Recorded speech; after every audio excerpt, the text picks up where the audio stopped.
Welcome back. I'm Alfred Lambremont Webre, and we're here with our very special programs and our special producer, Patty Greer, and our special guest, Doug Linman, who was just unfolding his background life. He's the son of a member of the OSS, which many of you know is the Office of Strategic Services, the predecessor of the CIA.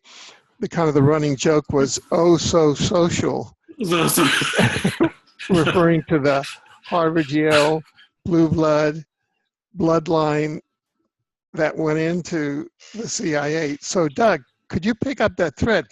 We are moving towards some very interesting places in kind of free energy here, right, which, as of a video that I just watched prior to the program by Cliff High, who many of you know, I think that the inventions and developments that Doug is going to unfold here fit hand in glove with the kind of society that Doug High, the sort of the transitional society through our density shift. So this is going to be a very interesting program. But please pick up the thread to your parents having been in, or your father having been in OSS, because I'd like to learn more about that, how that affected kind of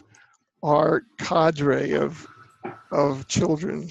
Go ahead. you know, it's such an interesting question because people tend to forget that if you grow up in that sort of family environment, you're growing up very, very differently than most of the people on your street, and you don't even know it, but it is affecting you. And the families could only talk essentially to themselves, in that organization, Army Security Agency, the OSS, and all those folks. So my best friends were people who didn't have, such an open social life, growing up, as other folks, did. But the interesting part about it came as we got older. As we got older in our teen years and our 20s and all that, because all the people that I grew up with were going into the CIA, were going into the FBI, were going into the White House, were going into DARPA, or advanced research projects.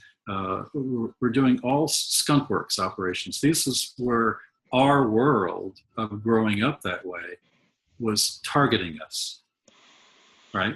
And as you know this, Alfred, it's not the same. So if you're growing up in a regular environment, you have all sorts of wonderful places to go.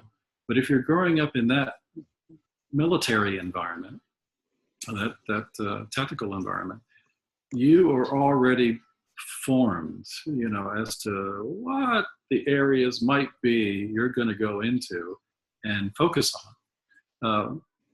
Because I was growing up in Washington, D.C. politics, very, very early on, and I knew how all that worked. How many other people knew that at 16 years old? How many people spent so much time trying to figure out how all these agencies work? There was a box that my father had when he got out of the Army that had a piece of parachute that I found in his closet very, very early. And I asked him, "Dad, what was this?" Well, he was, a paratrooper in World War II. He went behind enemy lines to find out all sorts of things, ammo dumps and all. And where else could they write it but on pieces of parachute? So they would find out all their information, write it up in pieces of parachute, fold it all up, hide it, and go. And I found this piece of parachute, and I asked him about it. He says, "Oh," told me his whole exciting story about how that came about. And as years went by, I would tell people this story, and they would find it mind-blowing that you had a piece of history in a closet about how, how world wars were being fought and how the information got back and forth, because the communication systems weren't that great. So they had to do a lot of things by hand, a lot of things by Morse code. But tunnel radio was of interest then. Nobody even knew what that is now. But then in World War I and World War II, tunnel radio was actually a known ability. And if you knew how to do it, you could do it very well. And that was all using the underground, water tables of the ground. How many people knew that? I grew up with all this information. I grew up with a Chemcraft chemistry set and a Heath kit. And when I figured out how to use all that, I got another one and another one and another one, because that was the sort of the direction that they wanted you to go. They wanted you to be smarter. They wanted you to be more aware. They wanted you to be like the other children that you were dealing with. And so I don't think it was purposeful that way. I just think it was a natural thing for them because of all the clearances they had and everything that they had to watch and everything they had to maintain in order not to expose certain things to other people. So it became a very fascinating world that I took very much for granted early because I didn't know any better. But as my 20s and 30s started to come out, I was so fascinated that that was the world that I came from. And that was the molding that I had, dealt with naturally. And the directions that I was going to take were pretty much reasonably already preset. So I could have gone in the CIA. I could have gone in the FBI. I decided to go into the defense sciences as an inventing scientist in defense systems because I was sort of, led that way. Now, the fun part is that while I was growing up, all my friends around me were growing up. So they were going into all sorts of organizations, government organizations, and strategic organizations. And I could contact them and talk to them and tell them what I was doing, and they would find out what I'm doing, and I would find out what they're doing, and so forth. And as years went on, we have kept 45, 46 years of a relationship going with all these folks, so that when I needed something, I could make a phone call. When they needed something, they would call me. And it's sort of a bowling league, so strangely enough, that you became such a natural part of their growth in their agencies that when they needed things. And they became a natural growth in mine. So when I was going into all sorts of skunk works and different operations, and I got stuck on some problem, I could pick up the phone and I could call somebody, and they would say, "Oh yeah, oh hi Doug, how you doing?" It was like nothing. Let me transfer you to Bill, and Bill got that answer. And then I talked to this wonderful scientist. The scientist would give me this answer, and I would go, "This is great. I thought this was normal." Finding out in my 40s, that was completely abnormal. That didn't exist in most relationships at all. So I didn't, it wasn't spoiling, it was just so normal to me that we would have this extraordinary collaborative exchange going on for decades, for just decades. And the smarter I got in certain areas, and the smarter they got in certain areas, just made our relationship and our exchanges so much more fascinating. When they were going into new opportunities with airplanes or space systems or aerospace systems and all that, and I was already in aerospace, started out with Boeing after I left the Department of Defense in 77. And I stayed with them until 1993. So during that time, I was doing all sorts of wonderful things with all kinds of systems. But I was getting better at what I did because of how I was growing up with all the people that I knew. So when there was certain things that I wanted to evolve in terms of new technologies and abilities, and I was questioning how I would do that, or I got stuck at a certain point, I could call someone and they would say, well, no, we haven't done that, but I know a group that did, and I'll put you in direct contact with them. So that I got direct contact with them. I figured it out. I said, so how would that work? And so we would exchange our information, and I'd say, great, listen, if you ever need me, call me. And that was pretty much the way we grew up. So I used to get all sorts of strange phone calls for years and years and years, and about how to help them out in certain things. And I used to make my own phone calls to all of them, helping me out.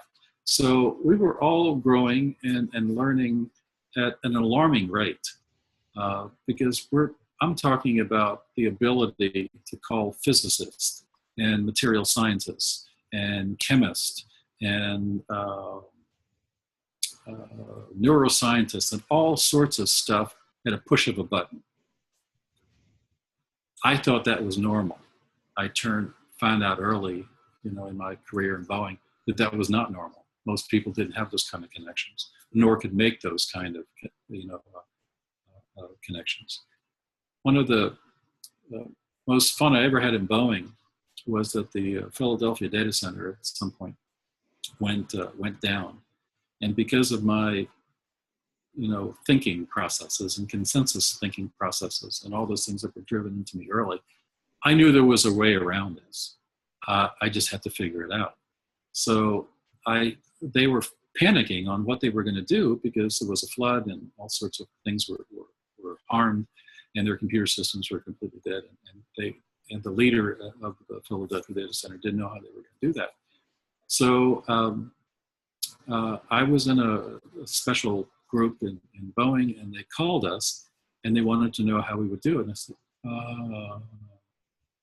I know we have a warehouse in Seattle of all sorts of PDP equipment and other computer systems. Can we figure out if we can find a set of computer systems that match, the Philadelphia data center? Then it would just be an upload of all the software to those systems. And they said, yeah, but we can't get it there. I said, be right back. So I thought about it for a minute, made a couple of phone calls and said, can I send an unmarked plane from Seattle to Philadelphia? There was dead silence on the phone for, I don't know, about 30 seconds or so. Well, yeah, we have maiden voyages of our planes because that's how we test them. We take them out for a spin and come back and report. Can you make one spin out like now? We could in 4 hours. I said, great. I'm going to call you back and tell you about what's going on at the warehouse that you can put on that plane while you're spinning out to Philadelphia. Okay. So we called back the president of Boeing and said, this is our plan. I was waiting to get fired. He thought it was brilliant. So everything went on the plane, flew out to the data center in 6 or 7 hours. Well, started to fly out in 6 or 7 hours. So probably altogether it's probably 12 or 13 hours. But finally all got there perfectly. All the guys were waiting at the doors. All this stuff got rolled in. All the bad stuff got rolled out. And all of a sudden the Philadelphia data center was back up in operation. And that was the first time anybody had done that. Right. But it was the excitement of having all that knowledge, having gained all that knowledge because we think differently, and then being put in a position of actually trying to configure it and use it. And Right. when the system is with you, you're unstoppable. And that's how I see our world right now. Interesting analogy. You know, there's nothing we can't do, absolutely nothing. But our whole environment has to be supportive of that, or the politics of things, which I think is the thing that drives everything down. The politics of things hold you back from that achievement. At the point in time where people needed something, all of a sudden, there was no politics. There was no bureaucracy. There was just a decision-making process. And if the decision was rational and logical and not harmful to the environment, it was made, right? Now in our world, we have to go through the bureaucracy and the hate and the signage and all the politics that drive things not to get done. So meanwhile, we have a world of need that we're not even remotely supporting. So what are we doing? I mean, I really don't know what we're doing on this planet, waiting for what to happen before anyone finally sees that without all the politics and the bureaucracy, there is nothing that really can't get achieved. People need water. People need food. Why aren't we providing it? We can grow it all week long. I don't understand this. So it was the same thing that drove me to renewable energy. I watched 50 years of nothing changing in renewable energy at all, nothing of any significance. And to me, that was frustrating because I go, well, wait a minute, there's a lot of things. And I know where all the European, library of knowledge is. I know where all the US-based library of knowledge is in NIST and all the, the National Institute of Scientific Science and Technology data. I know where all that stuff is as a DoD guy. I know what programs have started to look at all these energies, and I know what programs have stopped because the people who originally started them left, graduated, or died, and everything stopped. And so we keep talking about what's happening in 2G and 3G and 4G technology, but nobody ever explains what everyone left on the table every time they took that next hop, right? 2G went to 3G, went to 4G, right? And you assume that all sorts of wonderful things are going to happen in 4G. Well, actually, what happened is that the politics of competitive work drove them to go from 2G to 3G as quickly as possible. Therefore, they left so many sciences on the table that were never matured to make a true 2G actually effort. And then they did exactly the same thing for 3G. The competitive pressures drove them to rush into 3G, leaving a lot of things that could have made a better 3G or a more robust 3G on the table. And they've done it again for 4G. No difference. So if you look at what had been left on all the tables for decades, that's where I went. I went to the tables that nobody could deal with it because they couldn't mature it because they were too busy running at 200 miles an hour trying to keep up with all the competitors. So if they were doing that, they couldn't possibly sit and think about, is this part really good? No, we don't need this part. This part's better, so let's take this part and make something better and better and better and better. Instead, they were just trying to keep up the competitive pressures that they were under. So I looked at all the things that were left on the table. I looked at all the advances or non-advances in renewable energy and wondered, why were we going in this direction? There was so much available for use. So many things that were not patented, or the patents ran out. So many things that were wonderful ideas that were never matured because no one took the time to do that. They were under too many competitive pressures. And that's what, I think has retarded our ability to show all the wonderful things that we wanted to see when we were young kids going in the Smithsonian Institute and saying, here's going to be the world of the future. And they were showing the 20th century. This is what you were going to see in the 20th century. Guess what? None of that is here. None of the models that they had and the ideas and concepts and all that, they were all laid out as what we were going to see in the 20th century, because that was the vision. Ever showed up because we were too busy, competing, too busy, to take the time to actually make things better and consider things, grander. And I mean, I think going from gaslight to light bulbs outside was probably the biggest thing that ever happened to us. But it wasn't enough. We have all the sciences. The world has got all the sciences that they need. They have all the scientists that they need. They have all the elements that we need. It's just that we have run out of time to do these things. Time was the element that kept us from advancing. And that time was based on competitive pressures and political control. And those two things are the things that drive us to do less and less, if anything, of a greater import.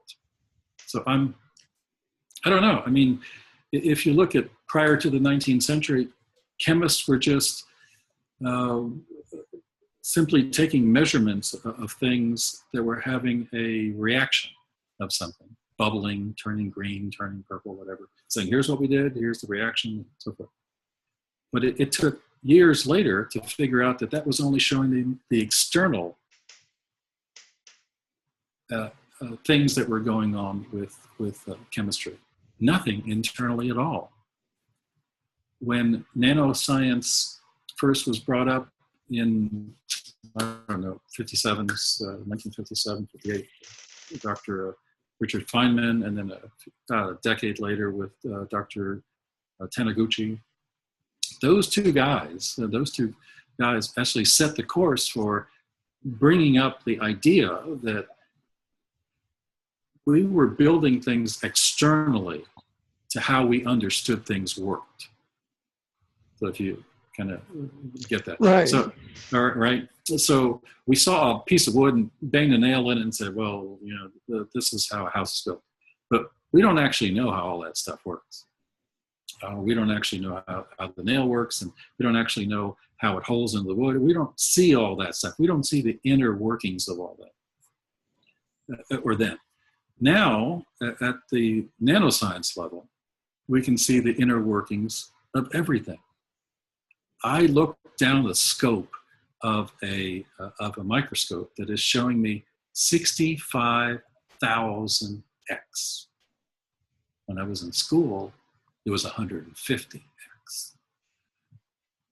So everything that we thought we knew is all, as you can know from reading many things, is all very dramatically changing, including aerodynamics, including medical science, including everything that we know. Nanoscience, I believe, is going to be our science for the next 100 years. All the other sciences, which nanoscience used to be a chapter in their book, nanoscience has become the book. And everything else is now a chapter in a nanoscience book. So, I went into this because it was fascinating. It was not only fascinating, it was finally proving many things that I thought were questionable and actually giving me the opportunity to see how things could be, because I could see the effect inside a cell, inside an atom, inside groups of molecules. I could see the effect of all that, whether it's good or bad, but I could see it so early that I could make adjustments to it, and changes to make it better. If you look at the formula for sugar, for example, formula for sugar is C12, H22, and O11, which means carbon, 12 atoms of carbon, 22 of hydrogen, and 11 of oxygen. And that's what makes sugar, and we ingest that all the time, and we're very happy about it. But what we don't know is, if you look at the elements separately, carbon, I don't know why we would want to take a lot of that, ingest a lot of carbon in our body, and oxygen and hydrogen. Those are two gases that are explosive. So in one form, it tastes sweet and everything is wonderful. In another form of the molecular structure, it's hydrogen peroxide or something else, or methyl alcohol, or something that will harm you. So, and it's still the same three elements, just twisted around, just slightly. And all of a sudden, it's something completely different. Same thing in nanoscience. I met Dr. Richard Smalley in 2003. I'm an electrochemist, so I deal with a world that looks at types of processes in chemistry, which is either electrolytic process, which is the passage of an electrical current through something, or a galvanic or voltaic process, which is the chemical reaction that you see, which brings about an electrical circuit, electrical energy. So, but I created a glove, which started the crazy. I won this new tech award thing in 2002, and so what happened is I used inline lithium batteries for creating this glove that had all forms of communications in it. The first time that it ever been designed. So I got a lot of accolades for it, and a what they call industry award by the communications industry for that glove. And that glove beat out other communications companies that were putting in switches and big systems, and I just had a little tiny glove. But I won the prestigious award for a new science, because it was just so over the top that they go, how the hell did he do this? And could you tell us? I'm sure I'm kind of getting at, but what does this glove do? I mean, just tell us what it does. So the glove had all forms of communications in it, and the reason is that I was one of the last people to work on the city of New York before 9/11 happened. So I was recalled back to New York City, and because to help rebuild the underground voice and data systems of New York. And I was sitting on one part of the rubble watching all these people run back and forth, delivering messages to each other. The police are here, the CIA is here, FBI is here, all sorts of people. Because the radios didn't work, cell phones didn't work, and the Motorola radios didn't work either. So I was sitting there thinking, as inventing scientists do, going, wow, if this is going on right now in front of me, could you imagine what it would be like if a larger section of the planet didn't have communications? It would be utter and complete chaos. So what do they need the most in order to calm it down? The food and the water can be found, but if they can't communicate with anybody, that will cause them. Well, I tried to find, how do you put all forms of communications, including satellite systems, in one place that doesn't weigh 500 pounds, and make it portable enough to make it interesting. to first responders, all sorts of folks. So I thought about it, and I decided that the best thing might be a glove. So I went and found all the systems that I needed and tore them apart down to their basic elements, and then rebuilt the circuitry and the systems that I needed, and made a glove that had satellite technology, cellular technology, and software-defined radio, or SDR. So that means that I could travel anywhere in the world and press a button and be on the frequency of the radios that I was trying to communicate with. And when I wasn't there, I could be on a satellite network off the ground. And I could still communicate through my wrist or through a headset right off my wrist. It sounds like a superhero. It does. I mean, I could see. No, I mean, it's that degree of inventiveness. It was the most exciting time, because you're doing things. As I was growing up, I was building all sorts of things. I loved the process, and I think what happened was, and it was my father's fault, and I've told the story a lot, but most people have a hard time grasping it. So, in the simplest form, my father altered my brain, and how he altered my brain was he would buy me models of things, very simple models of things, and maybe only a few pieces at first, and then it got more and more complicated. And it was of everything, of planes, buses, people, human bodies, airplanes, everything.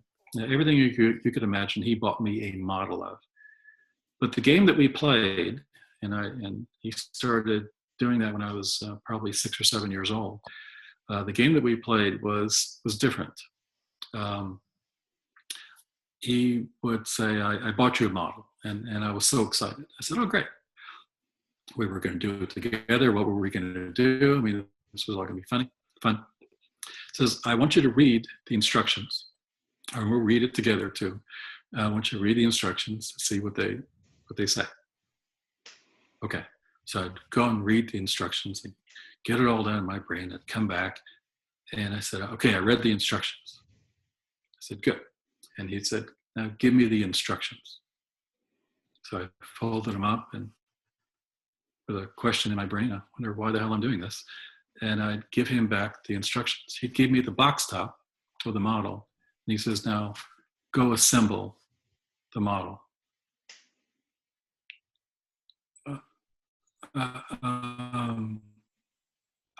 How do you do that without instruction? You observed it all, right? You understood it all. You read it all. That's it. Go do it.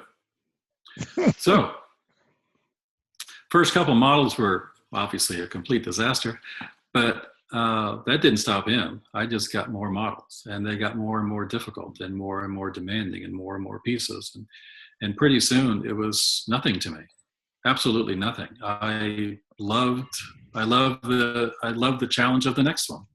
So by the time I was 15, I could almost see how combustion engines work, how rockets had to launch, how thrusting systems had to work, how houses were built, how underground plumbing worked. I could see it in my brain, because I could deconstruct where I was, and I could sort of understand how this must be. And then as a young kid, I was reading everything. I was going to stores with him, Pep Boys we used to go, and I would read up all the manuals on how where plumbing was, and how houses were built, and all sorts of things. So I gathered all that information and kept on gathering all sorts of information as I grew up. So observing everything was more important, a skill, because if you observed everything, the daylight, the construction of a house, where you were, what you were standing on, whether it was cobblestone or concrete or anything else, and you were forming something or trying to fix something or trying to look at something, and you were getting all that information and trying to put it into what you were going to do, you had an amazing amount of information already available to you if you were an observer. If you didn't, you had to go research that someplace. You had to go find maybe 50 books to figure it out. When I was in Boeing, I finally figured out that I didn't need 50 books. I sort of got it. I knew where everything was. You know, I observed it all. I knew where communications things were in closets. I knew where all the chemicals were. I knew where everything was. So when I had to do something, I know exactly where to go, what I needed, and where to find it, and how to start assembling it. And if I got to a certain part that I couldn't assemble something, I'd either research that or I'd think about it, going, well, it has to work this way because the charge has to go this way. The electrical circuit has to be attached this way. So if that's the case, I have to connect them this way. Then I would try it out, and slowly but surely, all those things would work. And so at one point in time, I met a Fibercom, I think was the name of the company. We were doing a space launch, and all the connections of the system had to be redundant. And I was given a transceiver to hook up into, you know, a communication system. And I said, well, this isn't redundant, but we can make it redundant. And they said, well, this is a commercial product that we've been selling for 10 years. I said, yeah, I know, but it's the wrong one. So I said, if you want to sell this, we got to tear it apart. We have to add 2 lines to it. And we had to add a bridge that lets it know that line 1 is actually down and line 2 is taken over. Maybe 200 to 500 milliseconds would make that difference. And that would switch over to the other one and stay there until you told it to come back. And they said, why? Think of it this way. We're launching a rocket with all sorts of things in it. If we lose track of all of this or lose our systems and we can't get track of this, I don't know, $60 million to $100 million goes away. So since I'm in charge of Netcom for all these launches, I'm not going to let that happen because I'm the net guy. I'm the Netcom guy for these launches. So I'm designing the network to be a fully redundant system. And all I did was change that transceiver, which took my statistics from a 92.2 effective rate for managing the network to a 97.8 effective rate for that network. The networks never went down with that transceiver because they were always switching to a separate and redundant circuit. So nobody could see the transition. It was 423 milliseconds. No one could see the transition to it. So all the green lights on all of the network maps were always green, and they were wondering, how does this network work so well? Because there was a redundant system in there that was never used before. When something went down years ago, there was a hard down, and you had to figure out how you were going to recover it, maybe using another transponder 4 hours later in another country. But if you had a communications network that was essentially never going down, it was the best thing ever, because I could sit and relax on my job, never worrying that it was going to fail because of how it was designed. So I took those brains into renewable energy. Said, listen, here's all the things that are out there in renewable energy. They're 5%, 8%, 11%, maybe up to 13% efficient. I'm an ex-military guy. If you tell me that I have an M16 or a 45 that's 11 or 12% efficient, I don't think so. I don't think so. I mean, so if if you put on that mentality as the top end of what you're trying to achieve and not spend any time on the nonsense that has been going on in renewable energy for decades. Because, you know, every year you hear of a new incremental change to some silicon cell, and everyone's clapping, going, hey, this year we went from 9 to 10. You know, it was wonderful, and millions of people are going to be happier. No, they're not. They're paying 100% of their hard-earned money for 11% efficiency. How does that make sense? But yet everyone bought it. Everyone drank the Kool-Aid and bought the concept. That's as far as our industry was capable of engineering. I know that that's untrue. I personally know that that is untrue. But how are we going to prove that something else was better and more possible? You had to go into a different way of understanding how renewable energy was being built at you know, solar panel, at CSP level, at quantum dots, at thin films. All those things are being essentially built the same way.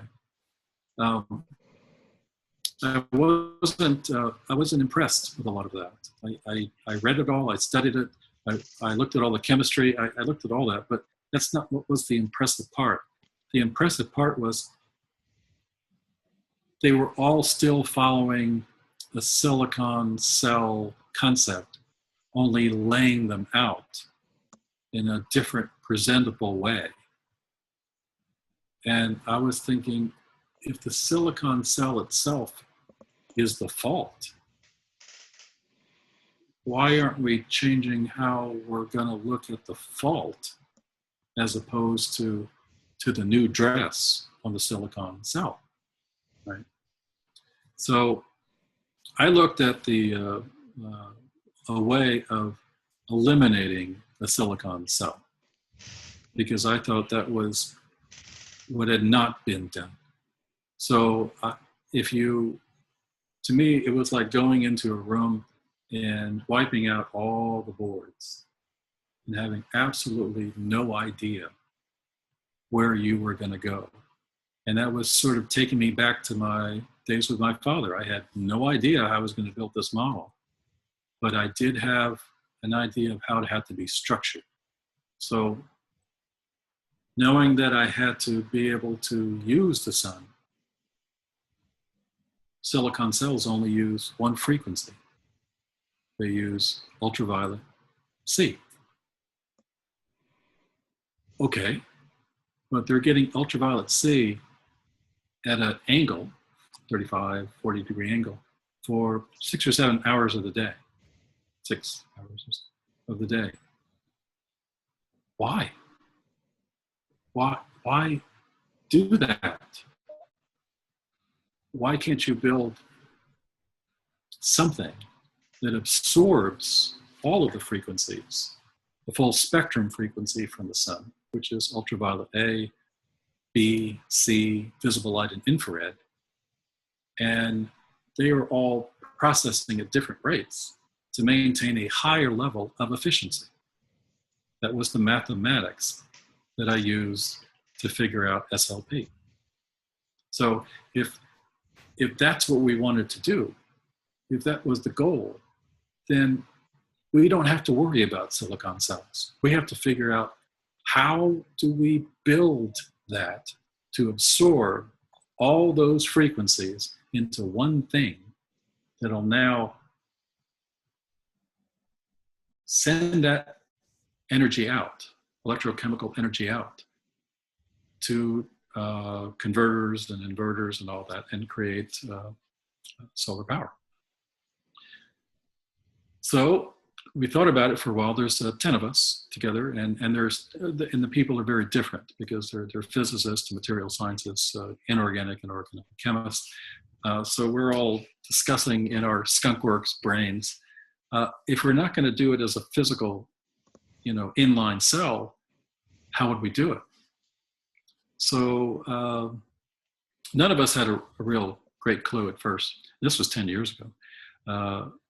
I went to a coffee shop and got a piece of lemon cake and sat there and thought about it. But I did see a Scientific American book on nanoscience and the use of that in the medical field. And they were doing extraordinary things with liquids, for medical science and stem cell research and so forth, and genome ideas. And so the more I read about it, it became fascinating. So I bought the book and left with the lemon cake.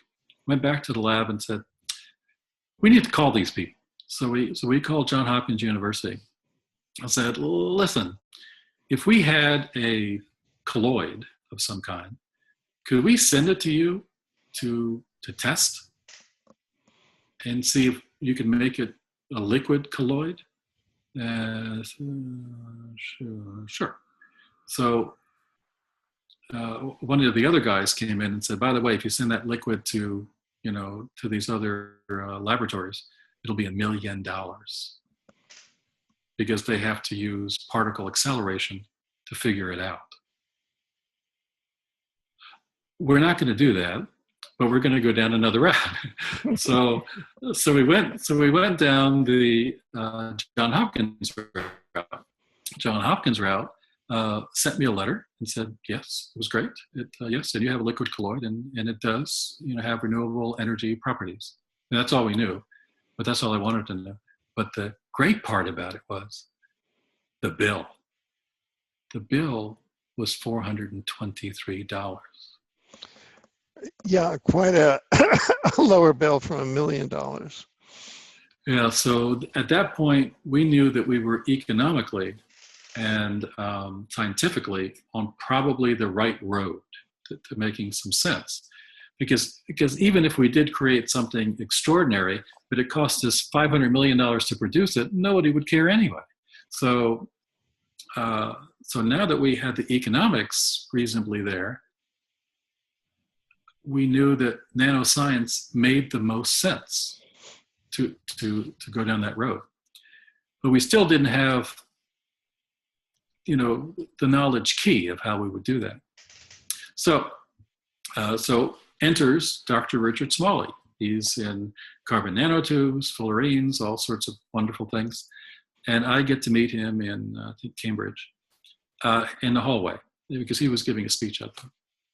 And I accosted him in the hallway and said, listen, I have a very simple problem. I'm an electrochemist, I'm doing this, and I'm doing this, and I'm trying to get rid of an inline lithium battery and create a glove that will save a lot of people using a new renewable energy source. The first thing out of his mouth was, you're wasting your life in microelectronics. You're completely wasting your life. Microelectronics as a barrier that you can't possibly overcome. That barrier is somewhere between 24 to 27%, where the silicon chip and the heat sink that has to exist in order to keep the silicon chip operating cancel out each other. And at that point, nothing works, right? Because you can only get your silicon chip so thin and your heat sink so thin before there's nothing there. That is in the 20s. And he says, the answer that you seek, and I know what you're doing, I explained it all to him, I know exactly where you're going, is in nanoscience. And that's where you'll find your answer. And by the way, that answer will give you a spectrum of anywhere between 30 and 80%, depending on how you form things and need to form things and how you need them to recharge. And I said, so I have to leave, I have to learn a brand new science? He goes, yeah. He says, I did. so there's no reason why you can't. So he's a Nobel laureate. He's a wonderful man. He's a brilliant guy.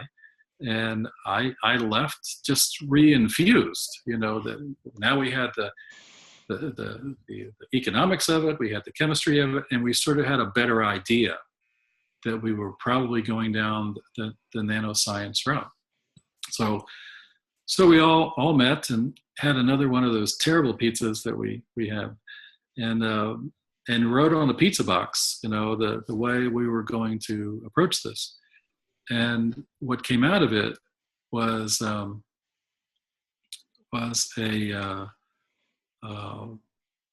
I think it was a wine glass, actually. I hate to admit that. It was a wine glass that dripped a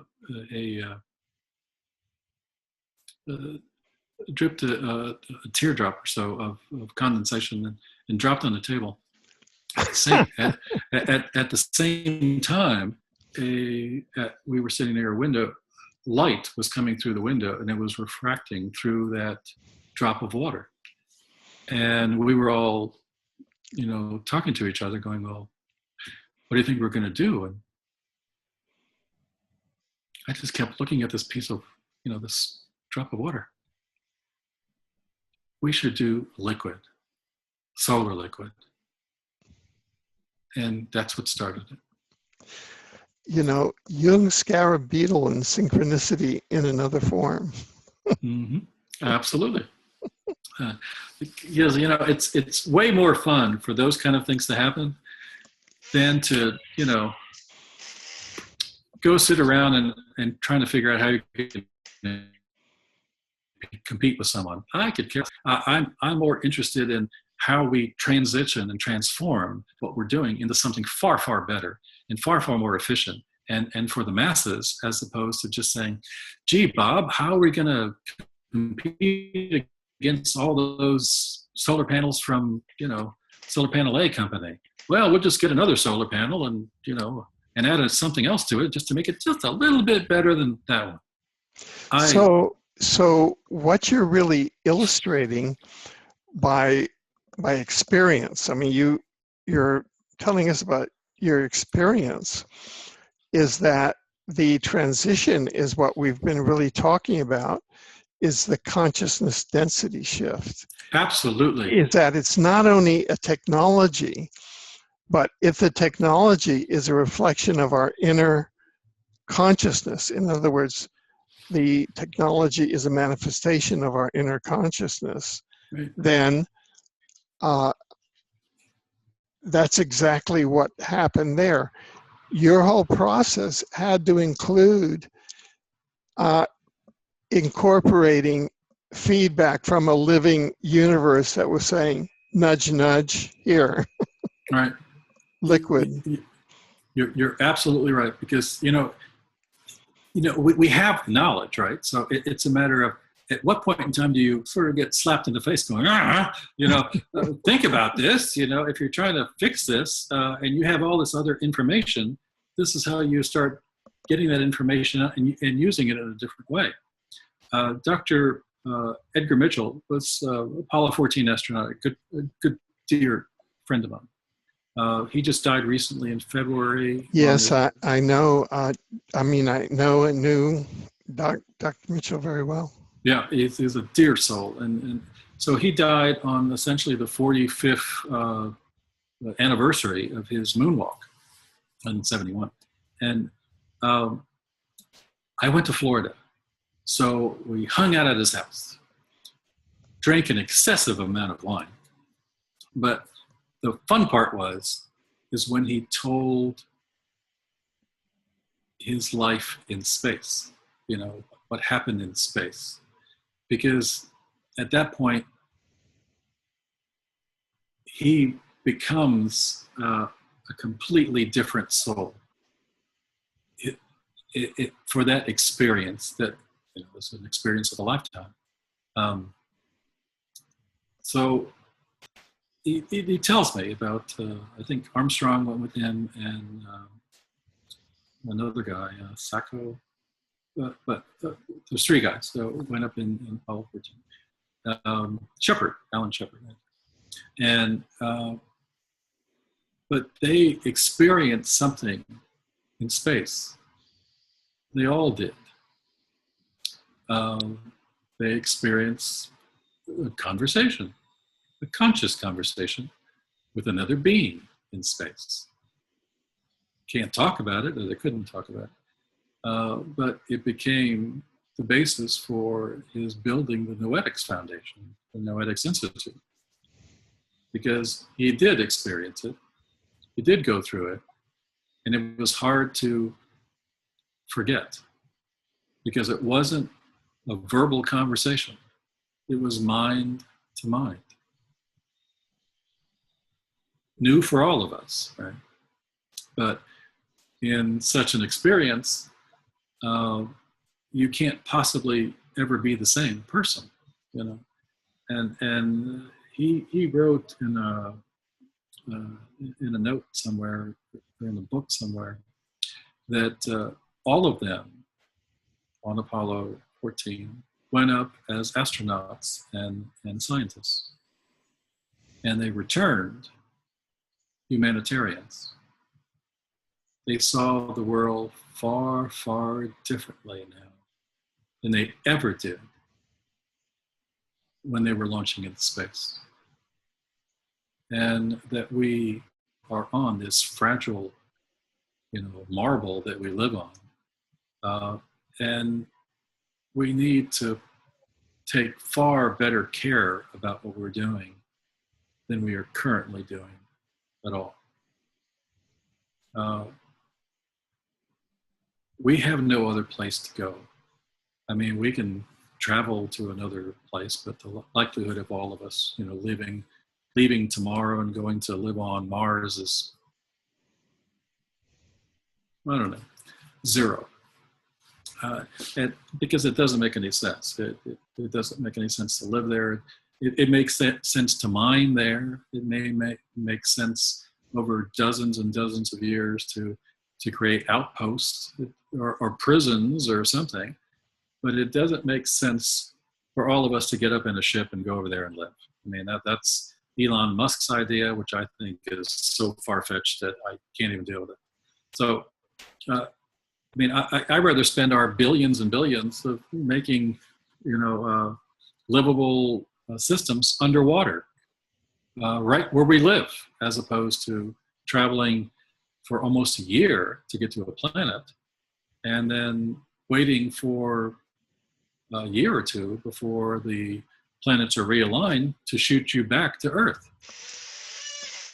You know, it's a hard mathematic to sit there and go, yeah, it's a great idea. Let's spend trillions of dollars doing this just to get, I don't know, 500 people maybe in and out before it no longer makes sense. I don't know how many people. Well, yeah, just for the sake of our audience, and they may have the OSS part of your father may not have been, you know, may not have briefed you on this. However, we've been privileged over the years to have interviewed many whistleblowers from the secret space program that talk about the U.S. bases on Mars that go back to the mid-'60s. So the U.S. is already, there are competing space programs that are colonizing the solar system and exploiting it. And I think that psychically you're picking up the fact that it's run mainly by slave labor that has been recruited under false pretenses from planet Earth. They've been kind of up to 60 million Earthlings, many of them professionals, families, have been kind of, to use the old 19th century word, shanghaied.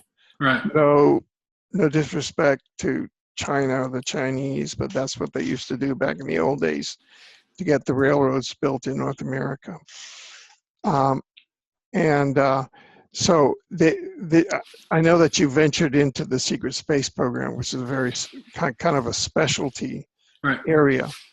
However, Patty told me, And this is where I'm going to ask Patty to jump in.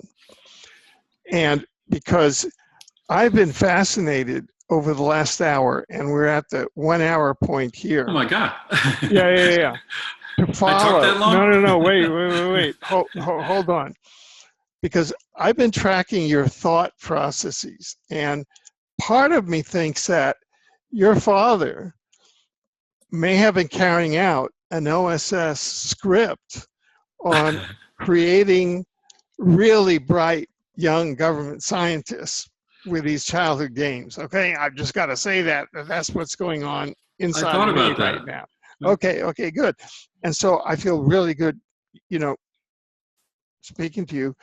And obviously you went into the civilian sector, not into the kind of black ops sector, which would have gotten you into the secret space program, which is great, because now you didn't have to go through all the darkness that people who are enslaved in the secret space program, the Dark Fleet, have had to go through. That's really tough. Right. Now, however, you've come here and you've really talked about the breakdown breakthrough point, and we're at that breakdown breakthrough point, and you have been able to isolate some breakthrough technologies that I think are tremendous. And I'm going to ask Patty to kind of jump in and dialogue with you and begin to bring out with you so that our audience can learn more about the breakthrough technologies, because you've taken us on the voyage of how you navigated yourself over the last 20th century to now to be able to create these breakthrough technologies, and I honor you for that. So I'm going to ask Patty to come in and take over the interview to really talk about the breakthrough technologies. Patty, please come in. Thank you. It was more probably, he was never seen me sit this quiet this long. He's like, give it a third. But yeah, I mean, it's fascinating. Love the goatee, by the way, since I saw you last. This is my Tony Stark attempt. So I like it a lot. But what I heard, and I love it that you gave me a moment, because I'm the female here, and so I hear and perceive things differently. And the movie I just completed, probably my final Crop Circle movie, Crop Circle Diaries, what it was the wisdom of a great scientist blended with a brilliant woman into intuition, telepathy, teleportation, everything, telekinesis. I mean, all the things we can possibly do while still being in a third dimensional form. Jenny Kelly was a master. 23 books, a master. So she was drawn to William Levengood, who was the scientist, much like you. He could give a damn about the world because he was so in the lab, being brilliant. But when you bring science and metaphysics, or science and consciousness together, or what I heard you say was science and loving brotherhood together, is why you, I think, hold the power to probably do more than any other person on earth with SLP and the other multitude of things you're going to come up with, because your broski and your bromance are with the CIA, the FBI, DARPA. I mean, and they're not the bad guys. They're actually your chums from when you grew up together. True. In a secret organization, which has got to be hard. When you can't see a hot girl over there, you can't date her because she's not part of the program. True. Or there's somebody you want to go play ping pong with because they're so good, but you kind of can't. So, there is that bubble of your life where I go, that might have been hard. On the other hand, look how sculpted perfect you are now. You eat one meal a day, and I don't mean to say you're the perfect guy. I'm just saying, from what I know about you, you could create anything and make it happen. Because you have all the connections that I don't, that Alfred probably doesn't, because you grew up with it, and you also honored it and kept it close. So I really honor your dad, as long as, you stay on the up and up, which of course you are. My God, I can't wait till you tell the world what you're doing. But my job, sitting around these silver pewter EVs, is I make movies about the truth. And I haven't filmed you yet, but that's why I'm here with Alfred. I kind of have given up on movies because the industry is completely corrupt, and I'm also. So somewhere between I'm in a rotten field and I'm a female who tells the truth. Good luck, whistleblower girl. So I've been cut off on every financial stream because they're so scared of my work.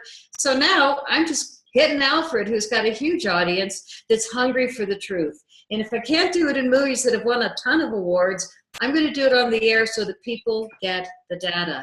I didn't realize how connected you were. I knew there was a DARPA whisper and something else, but this helps me love organizations because here's the guy, Alfred, who's got the wisdom and you probably need a little bit of cosmic spiritual balance of, the softness that I'm sure you get from some of your friends because you're so intellectual. But, when you put that together with the broskies and the bromance club of guys that can make a difference in the world, here's how we change things. And this is what's exciting about this group of shows I'm bringing Alfred now.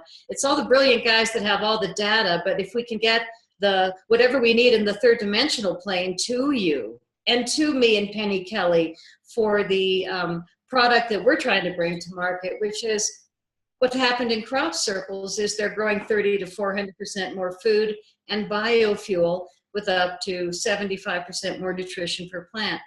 It's kind of like your SLP.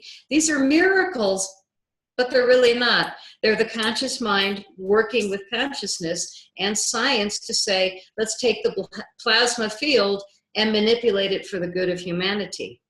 Yeah. Nanoscience, plasma field, we're going to basis of what we really know. And so I really applaud your wisdom and the fact that now I feel really great knowing you've got all the connections to make it happen. Yeah, hopefully help. I have always been, since I met you, I've always been interested in the energy that comes out of those crop circles, because it proves to me that sort of a supra molecular chemistry is going on in the recharging of those areas that can be measured and as changed. And if so, what really caused all that? And what caused all that can be captured, and capturing that can be extraordinarily enlightening to so many other things that can be done. So I'm fascinated with these things, and the charges that are left, especially the electrochemistry charges that are left in those fields. It's not something that everyone is really dove into to try to figure it out, but I think if we can collect the right sort of folks and put it under a nano world to try to figure out how all these effects are actually changing the chemistry of that ground, and the chemistry of the ground in different countries as well, there's probably something more to life than we understand right now. I mean, I know Boris Pavlovich in Brazil, and he's part of the Tesla Institute, and he's gonna, he's got his Tesla coils, and he's doing all sorts of wonderful things. But what would happen if those Tesla coils could actually be powered by the ground itself with a supracharged chemistry that can be infused into that area? We could have wireless communications going all over the world, and essentially those wireless communications, if we're using the ground to manage them, are almost impervious, or could be impervious, to EMP. So if an electronic pulse were to show up, the ground would absorb it and be able to recharge itself. Where right now, if an EMP showed up in all the circuitry that we have, you're toast. I mean, you're down. So it's also, yeah. I'd find this fascinating to leave my world for a while once we get our stuff going and go, play in a few crop fields to see what we could discover. And if we could discover that, then it's not easy. It wouldn't be difficult to take that chemistry and sort of re-architected into what we know we can do with it, because we all have the brains to do this. It's just a matter of being able to see the information. Oh my God, if I took you and your team into a crop circle with what I know and what you guys would come with, again, though, I think the world wants more to listen to the men with the tools and the toys and the devices and the monitors and meters, rather than the woo-woo of the consciousness piece. But scientifically, check it out because you're going to love it. Did you see Crop Circle Diaries yet or no? Yes, I have. I loved it. Oh, good. Well, So you know that the scientists proved that they're coming out of the ground in counter-rotating vortices in pairs. Right. So they're actually coming out of the earth. It is coming out of the living essence of the earth, not the species here or the species there, but it is the living earth who's being fracked and her blood is being sucked. And she's still, you know, pumping out life and being pretty gracious, you know, earthquake here and a tornado there, maybe that's not HAARP, you know, once in a while, but here she is. And for eons, she's been sending out these messages, counter-rotating vortices, always through water.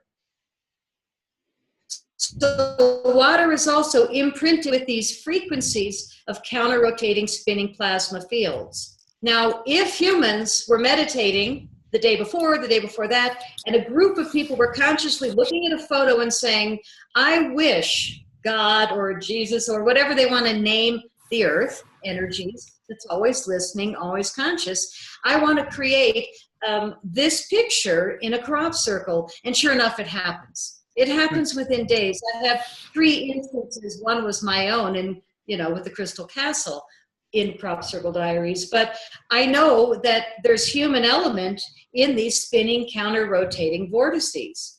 We know that a lot of them look like systems of outer space, with the planet here, the planet there, and there's Pluto missing in one, or something. So what we're looking at is perhaps, and those are the ones where the hair stands up on your arms, really buzzy and tingly, where we say, wow, this one is high frequency. Perhaps it's a star map that was them flying over, speaking to the earth, and here she sends up more counter-rotating vortices. And as these vortices are spinning, and there's layers of all different kinds of frequencies, so it's not just earth energies.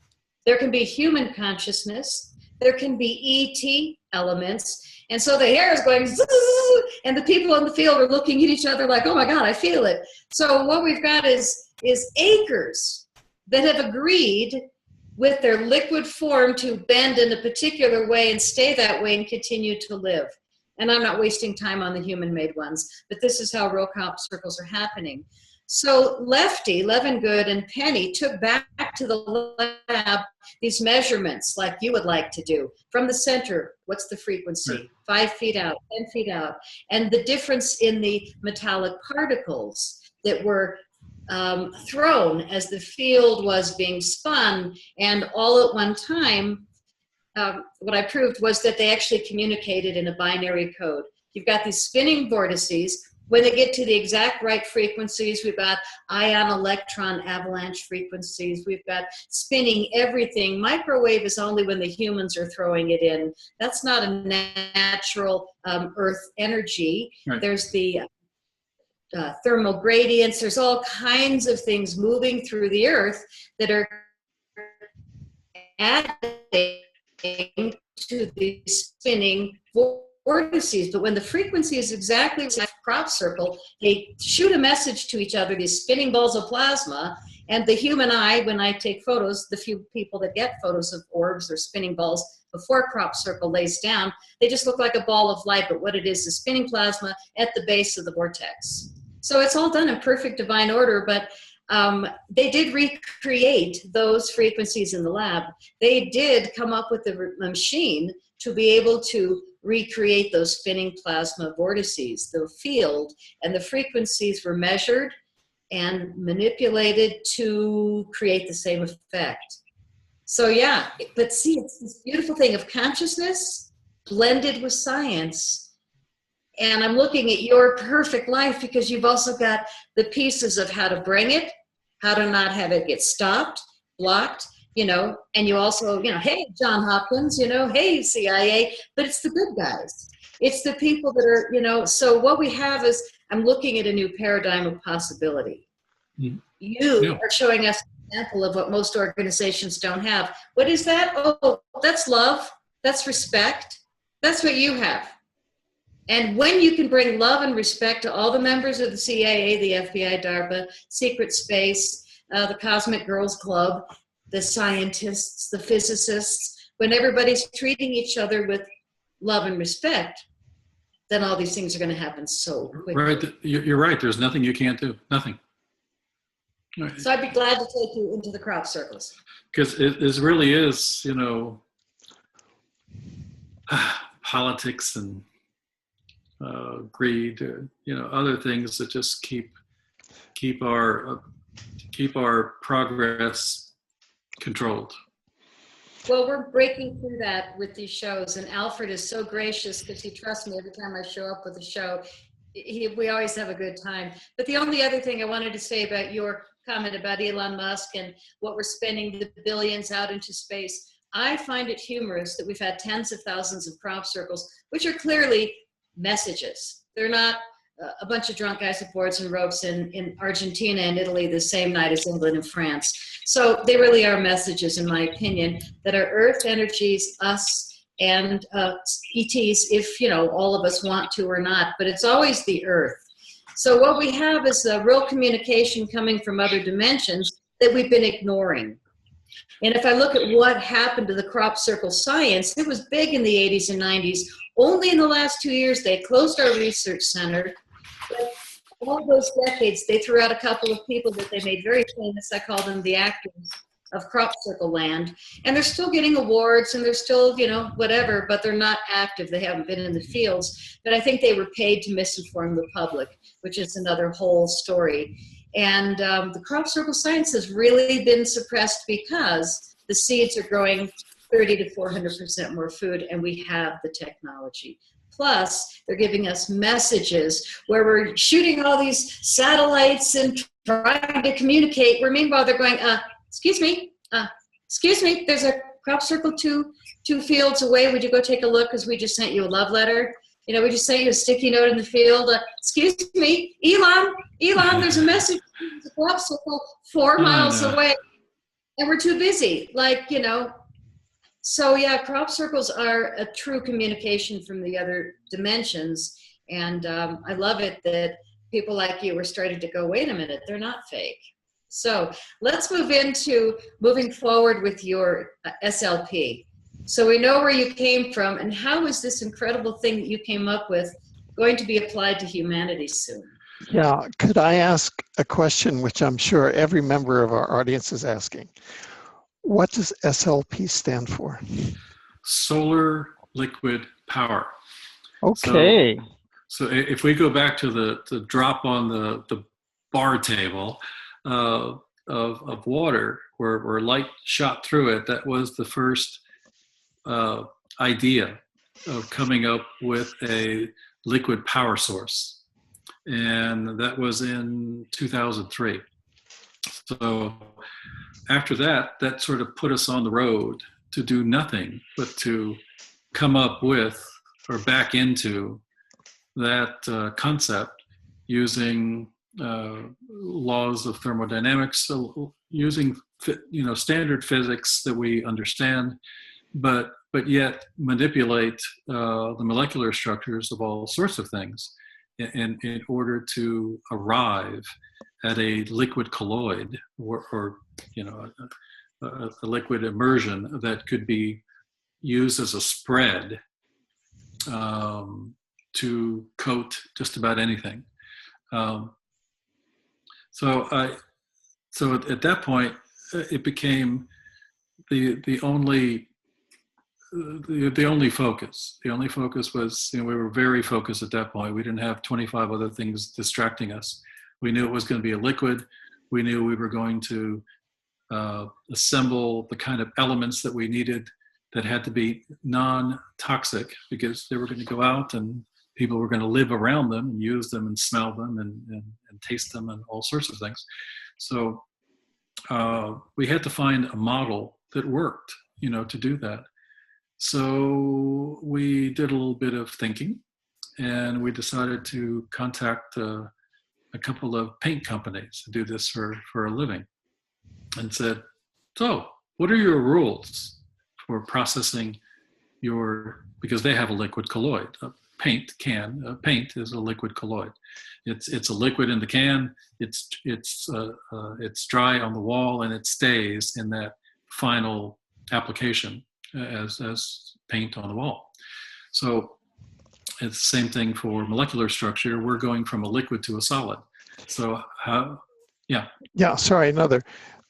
Just for everybody's benefit, could you define the term colloid? Yeah, it's a liquid colloid is when you are transitioning from a liquid state to a solid state, and you're staying in that state, its final state. So a paint,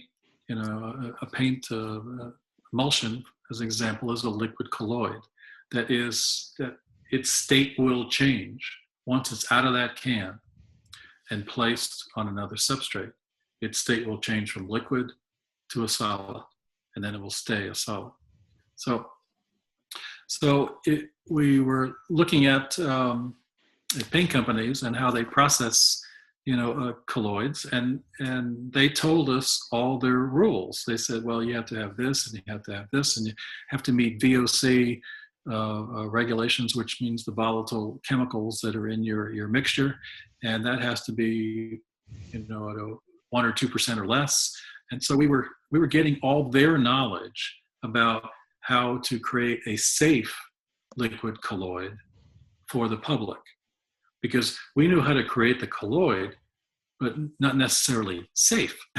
so we had to learn from them. And so we learned on how, because they've been dealing with it for decades, on how to produce these safe colloids for commercial use outside.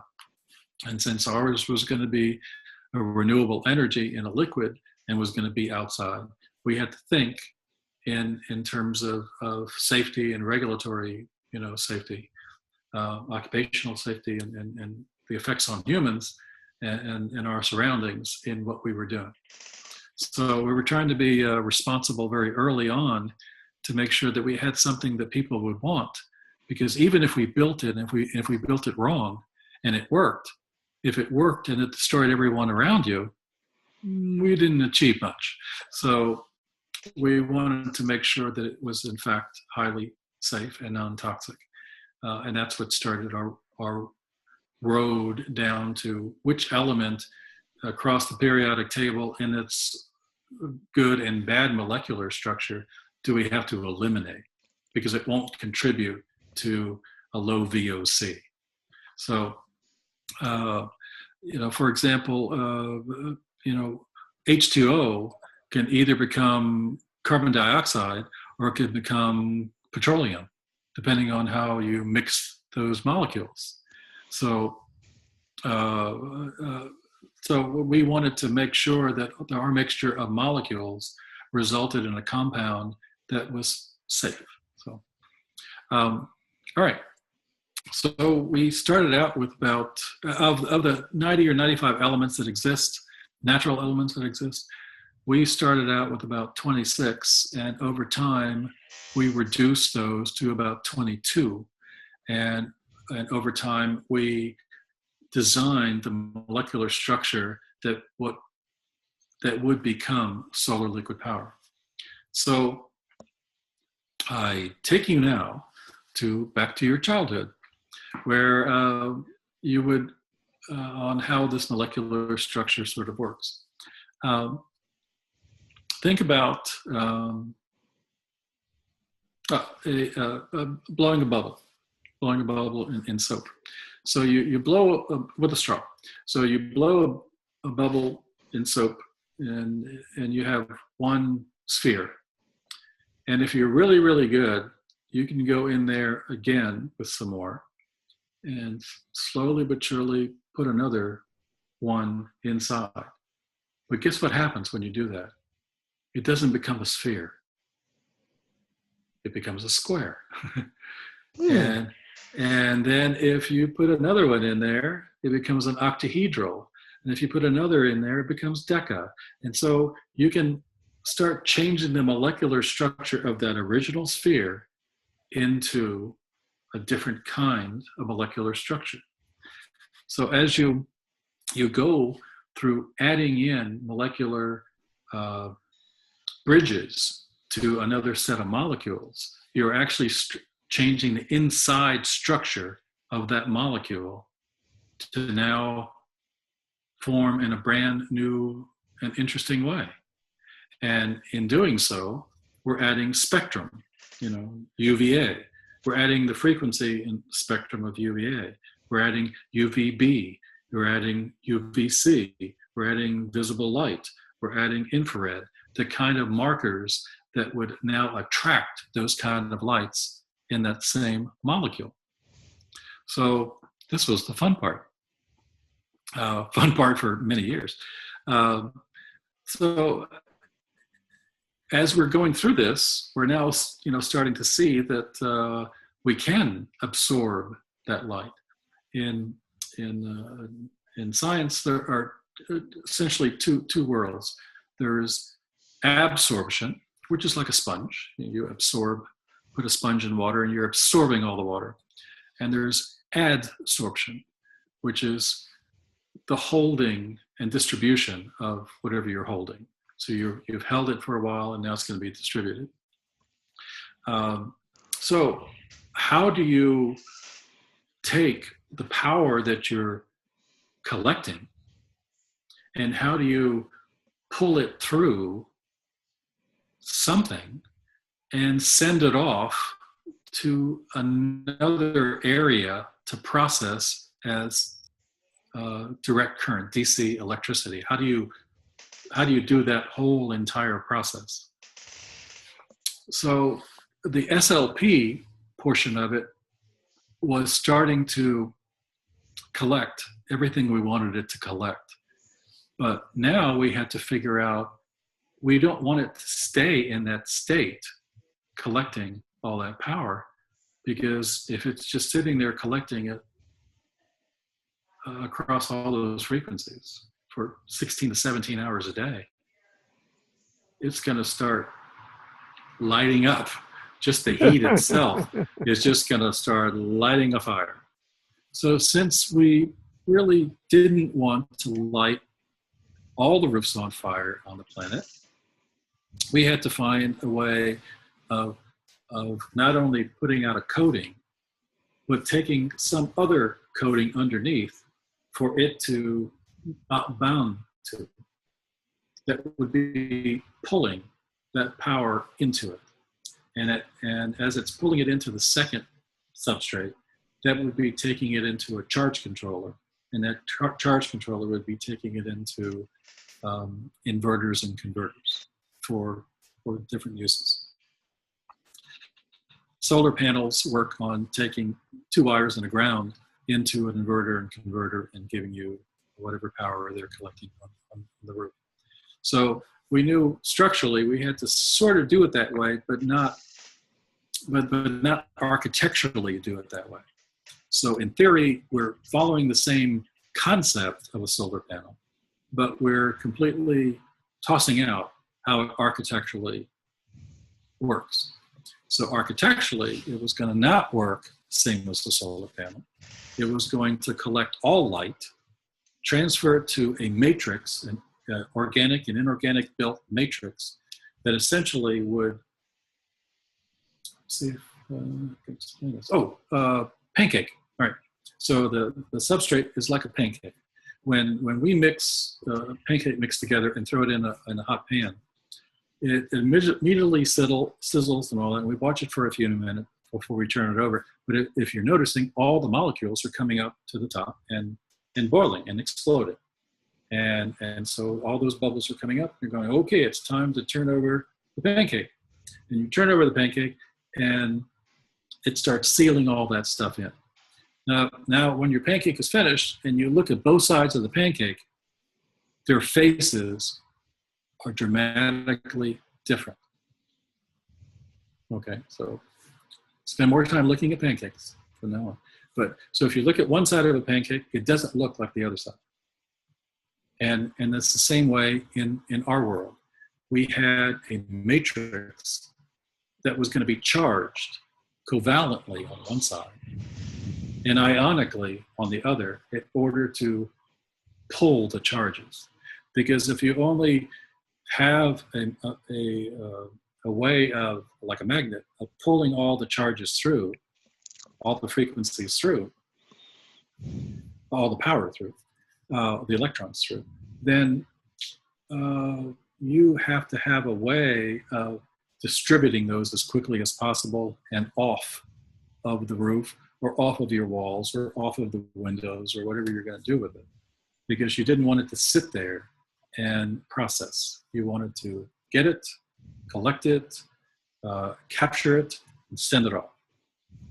So we created a liquid lipid diode, which is essentially a matrix, a transmission matrix for the SLP to arrive in its DC format, in its direct current format. And as it arrives, it is immediately processed off that matrix to a charge controller. That charge controller is saying, I have you, and I'm sending you off to these computer systems that run your inverters and converters, and voila, you have power in your house. So in doing so, we ended up having that colloid is essentially a spread. So we spread that, power on anything, or what we rather do is spread it on something and infuse it into that material. So if you give us a tile, for example, we would infuse SLP into that tile, and you would have like Legos that you would just attach together, in whatever format you wanted, and the collection of all that would be X amount of power. The reason for the charge controller is that you have to tune the power that's going into the commercially available products for conversions and inversions. And the reason you have to do this is because we're giving you probably 200% more power than any solar panel out there. So that means you have to go through a controller that says, I got to tune this down a little bit to send it off to this one, and send a little bit over there, and send a little bit over to another computer to balance it all out, because it's a lot of power. So as a simple difference, a solar panel is general output is about 1.2, 1.4 watts per 100 centimeters squared. That is pretty much the standard for a solar panel's output. Our output is 3.3 to almost 4 watts per 100 centimeters squared.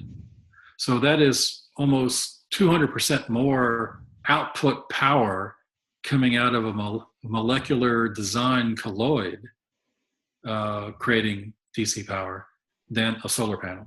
So that means all the commercial applications that have been created all these years to support a very low-end output would have to be charge controlled in order to give them, twice as much power for a longer period of time. So let's look at the world. So let's say if we coat the walls and the tiles of every house, it would be a lot of power. So what if we only did that every third house? So each house contributes power to some set of houses. It also contributes power to the street for lamps and lights, all that. The way it would now come out is that coding those kind of things would change the landscape of a city on how that output power would produce and support power to other things, making it far cheaper for everyone to use power, and making the power companies not so jealous, because now what they become is storage facilities for all that excess power, which would make them much better money and much better margins than trying to provide you with the day power that you need. So houses would power streets. Streets would power the lights. Everything would power everything else. Cars would be powered by SLP and would no longer need a charging station. So essentially you would coat the car, and that car would be, its battery would be being charged by SLP, trickle charged by SLP. And instead of, having 100 or 200 miles per charge, you would have thousands of miles between charge. Have you done this to a car yet? No, that's as soon as we get funded for all our work, that's one of the things we're doing. Our CEO is an ex-Formula One race car driver. He wants me to make the car, so I want to do the tiles, first, and the car, because I think all I have to do is I have a friend of mine, lots of friends, but I have a friend of mine that has got a huge 3D printer, 30-foot tall, 25-foot wide 3D printer. He will build a car in a weekend. I have another friend of mine that has all the electronics and all the abilities for the chassis. So the chassis would be done. We would coat the entire car.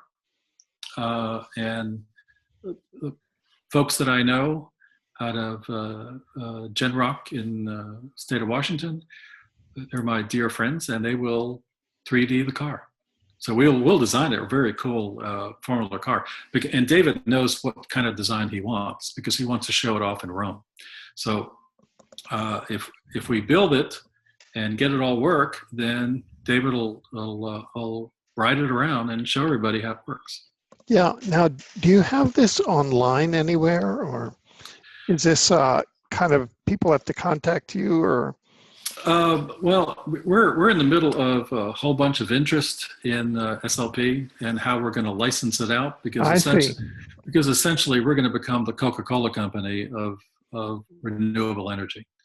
Well, do you want to find another analogy? Yes, I can find another analogy. I just read yesterday that Bolivia is now taking any production controls off of the production of coca this year. Right. And I said, why is that? Oh yeah, that's a mess. But essentially, we have people that want to manufacture it, and we have people who want to be our application developers who I see, who want it. So our business model is only going in two directions: one, to bulk manufacture it in all over the place in different countries, and one to application developers who will use it to build all the new applications that SLP will be infused in. So now, do you I'm sorry to be peppering you with questions. Go ahead. I know have had conversations with people at both ends of the spectrum. For example, in the United States, with regard to EPA. Some people are overjoyed that EPA is being trashed. Some people are in despair that EPA is being trashed. And that is because it depends if you see EPA as a barrier to entry of new technologies that are not environmentally degrading. Right. Would the EPA, the current EPA, present a barrier to entry to SLP? No, I mean, we have followed large-scale, well-known developers of toxic paints, if you would, into the realm of making them safe. And so since we got into that line early, we learned from all of them, all the all the people who you know, some of them are in Home Depot, some of them are in Lowe's, some of them are in cars, some of them are in all sorts of things, but they are well-known makers, and we know all of them, and they have, educated us on what not to do in order to be EPA compliant and OSHA compliant.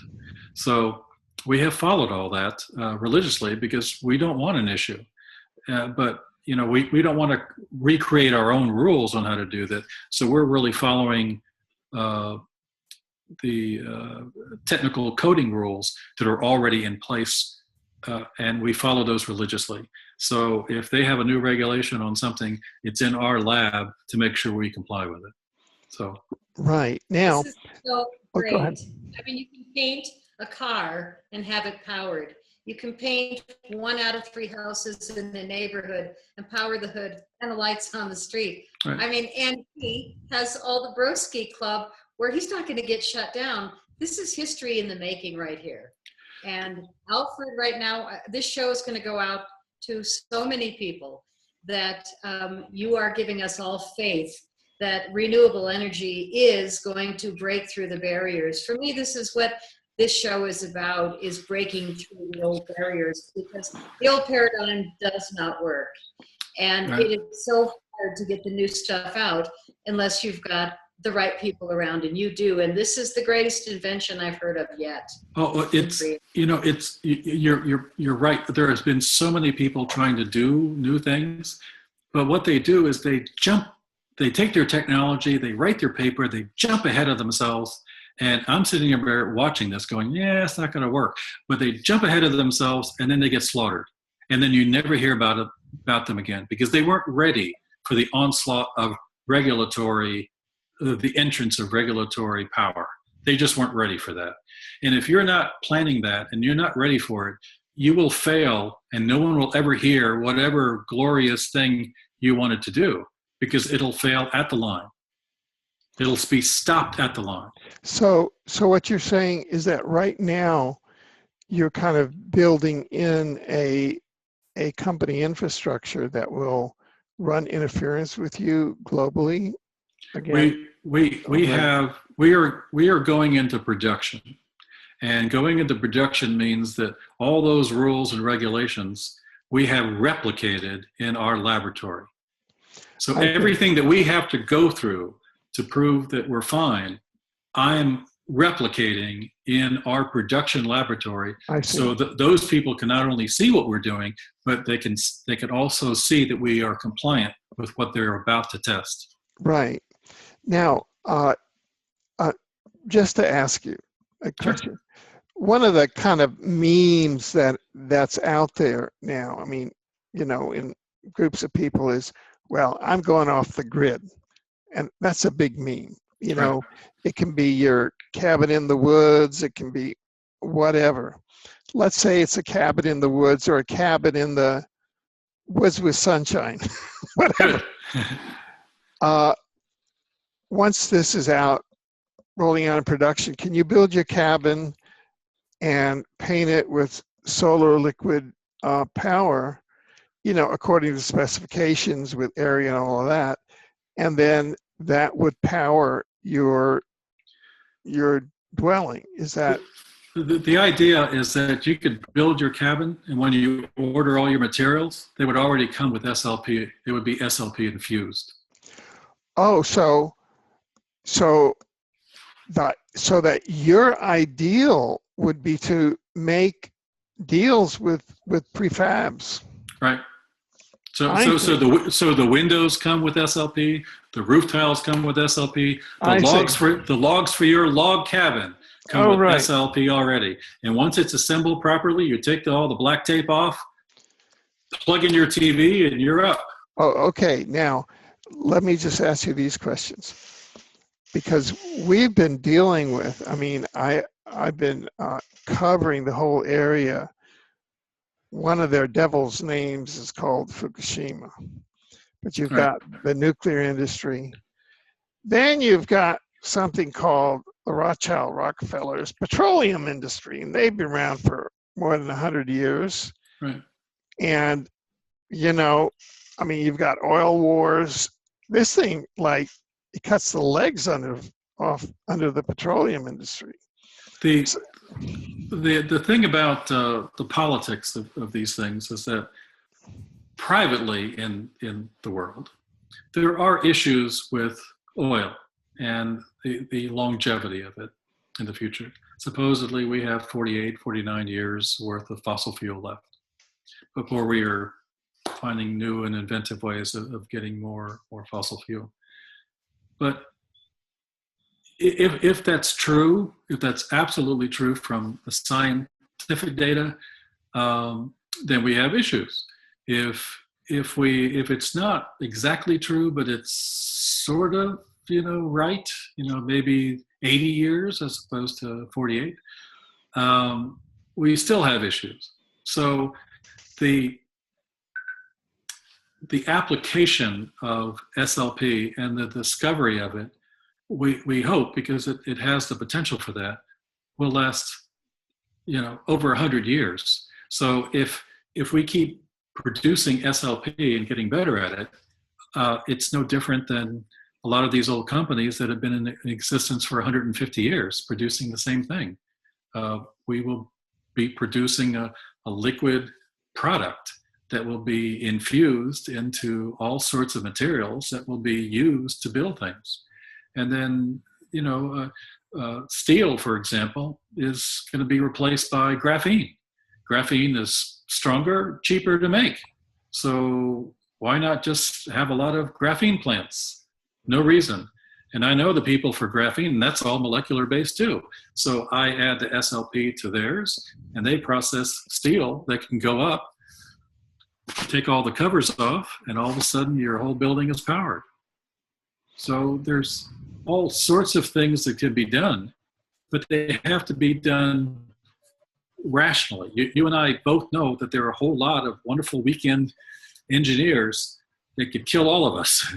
And what they do is toy around with ideas that they don't comprehend. So if I gave a can of SLP to somebody and said, have at it, have all the fun you want at home, somebody will go into their child's room and, paint new circuits, do all sorts of things. And all of a sudden they'll have their TVs and their, phone attachments and all sorts of things in very interesting places. And then they'll forget that is real power.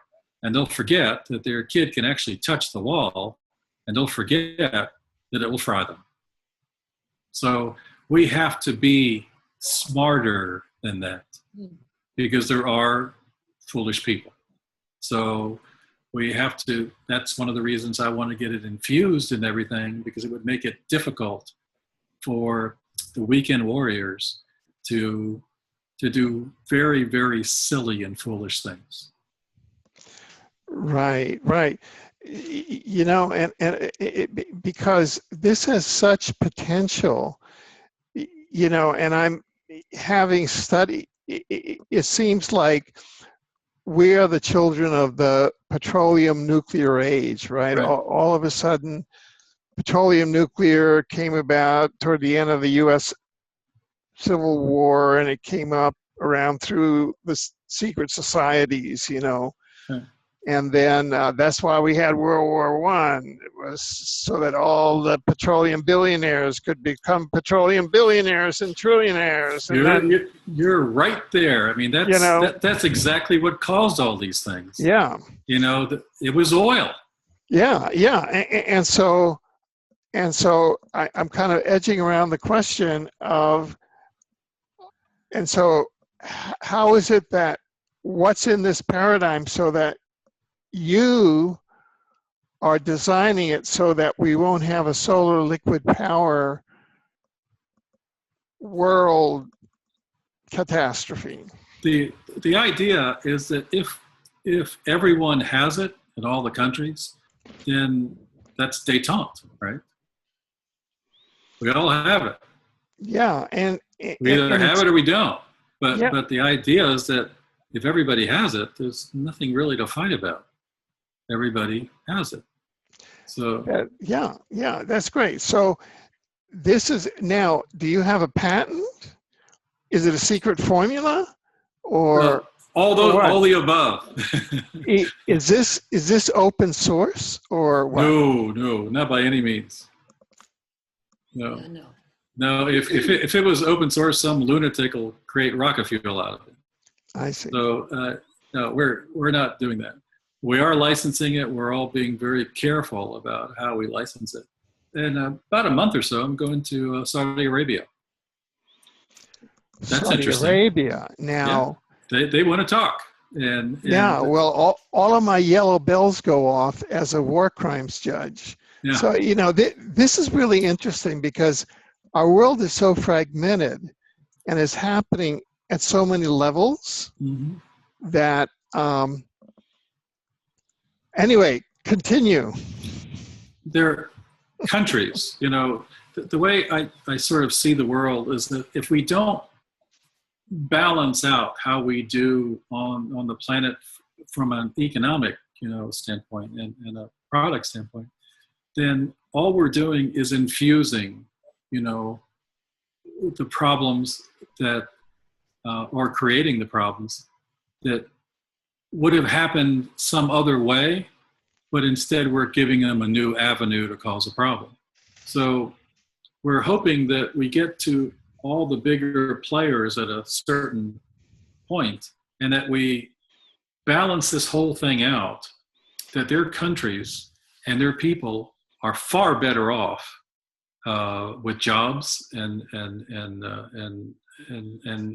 better prosperity and livelihood than they would be if it's all controlled to a point of only the rich and only the military get the benefit.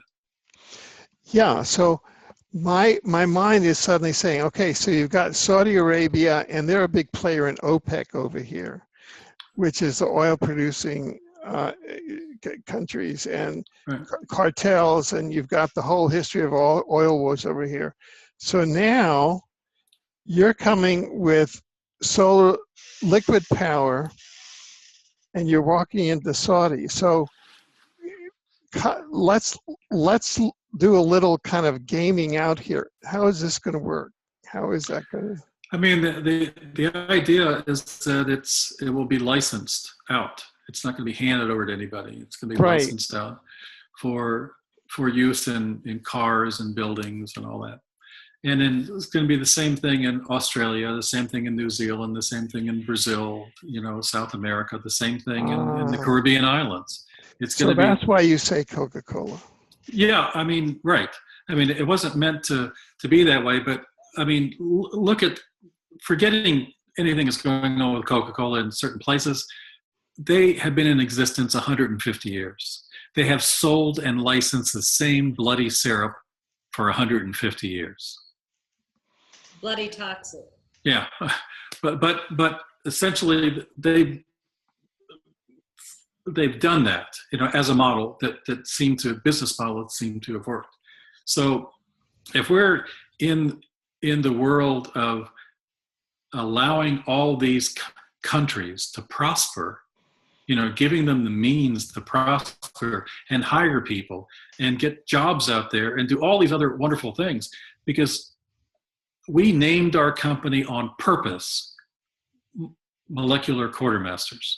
And the reason is that the quartermaster, in the military sense, gave us everything we needed to survive, to live, and to prosper. Gave us food, clothing, shelter, water, everything that we needed. We want to deliver everything that humans want, that humans need to exist through molecular science. Power is one of those things.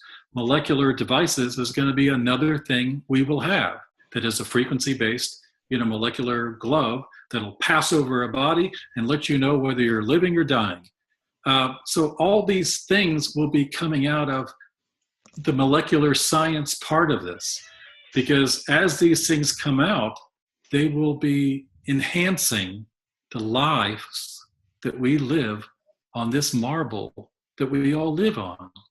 If no one else is going to do that, at least I'd like to spend my remaining life doing that. And if I can assemble a whole bunch of other people on the planet Earth from all the other countries through our molecular quartermasters that want to do that as well, then I got the hub of every country in the world who wants to survive. Right. Now, I imagine that I mean, as far as I'm concerned, any rational person listening to what you're saying and assuming that it all checks out and everything that you're saying is correct, Sure. would say, wow, this is the greatest thing since sliced bread. I mean, this is it. Okay. This is a very rational transition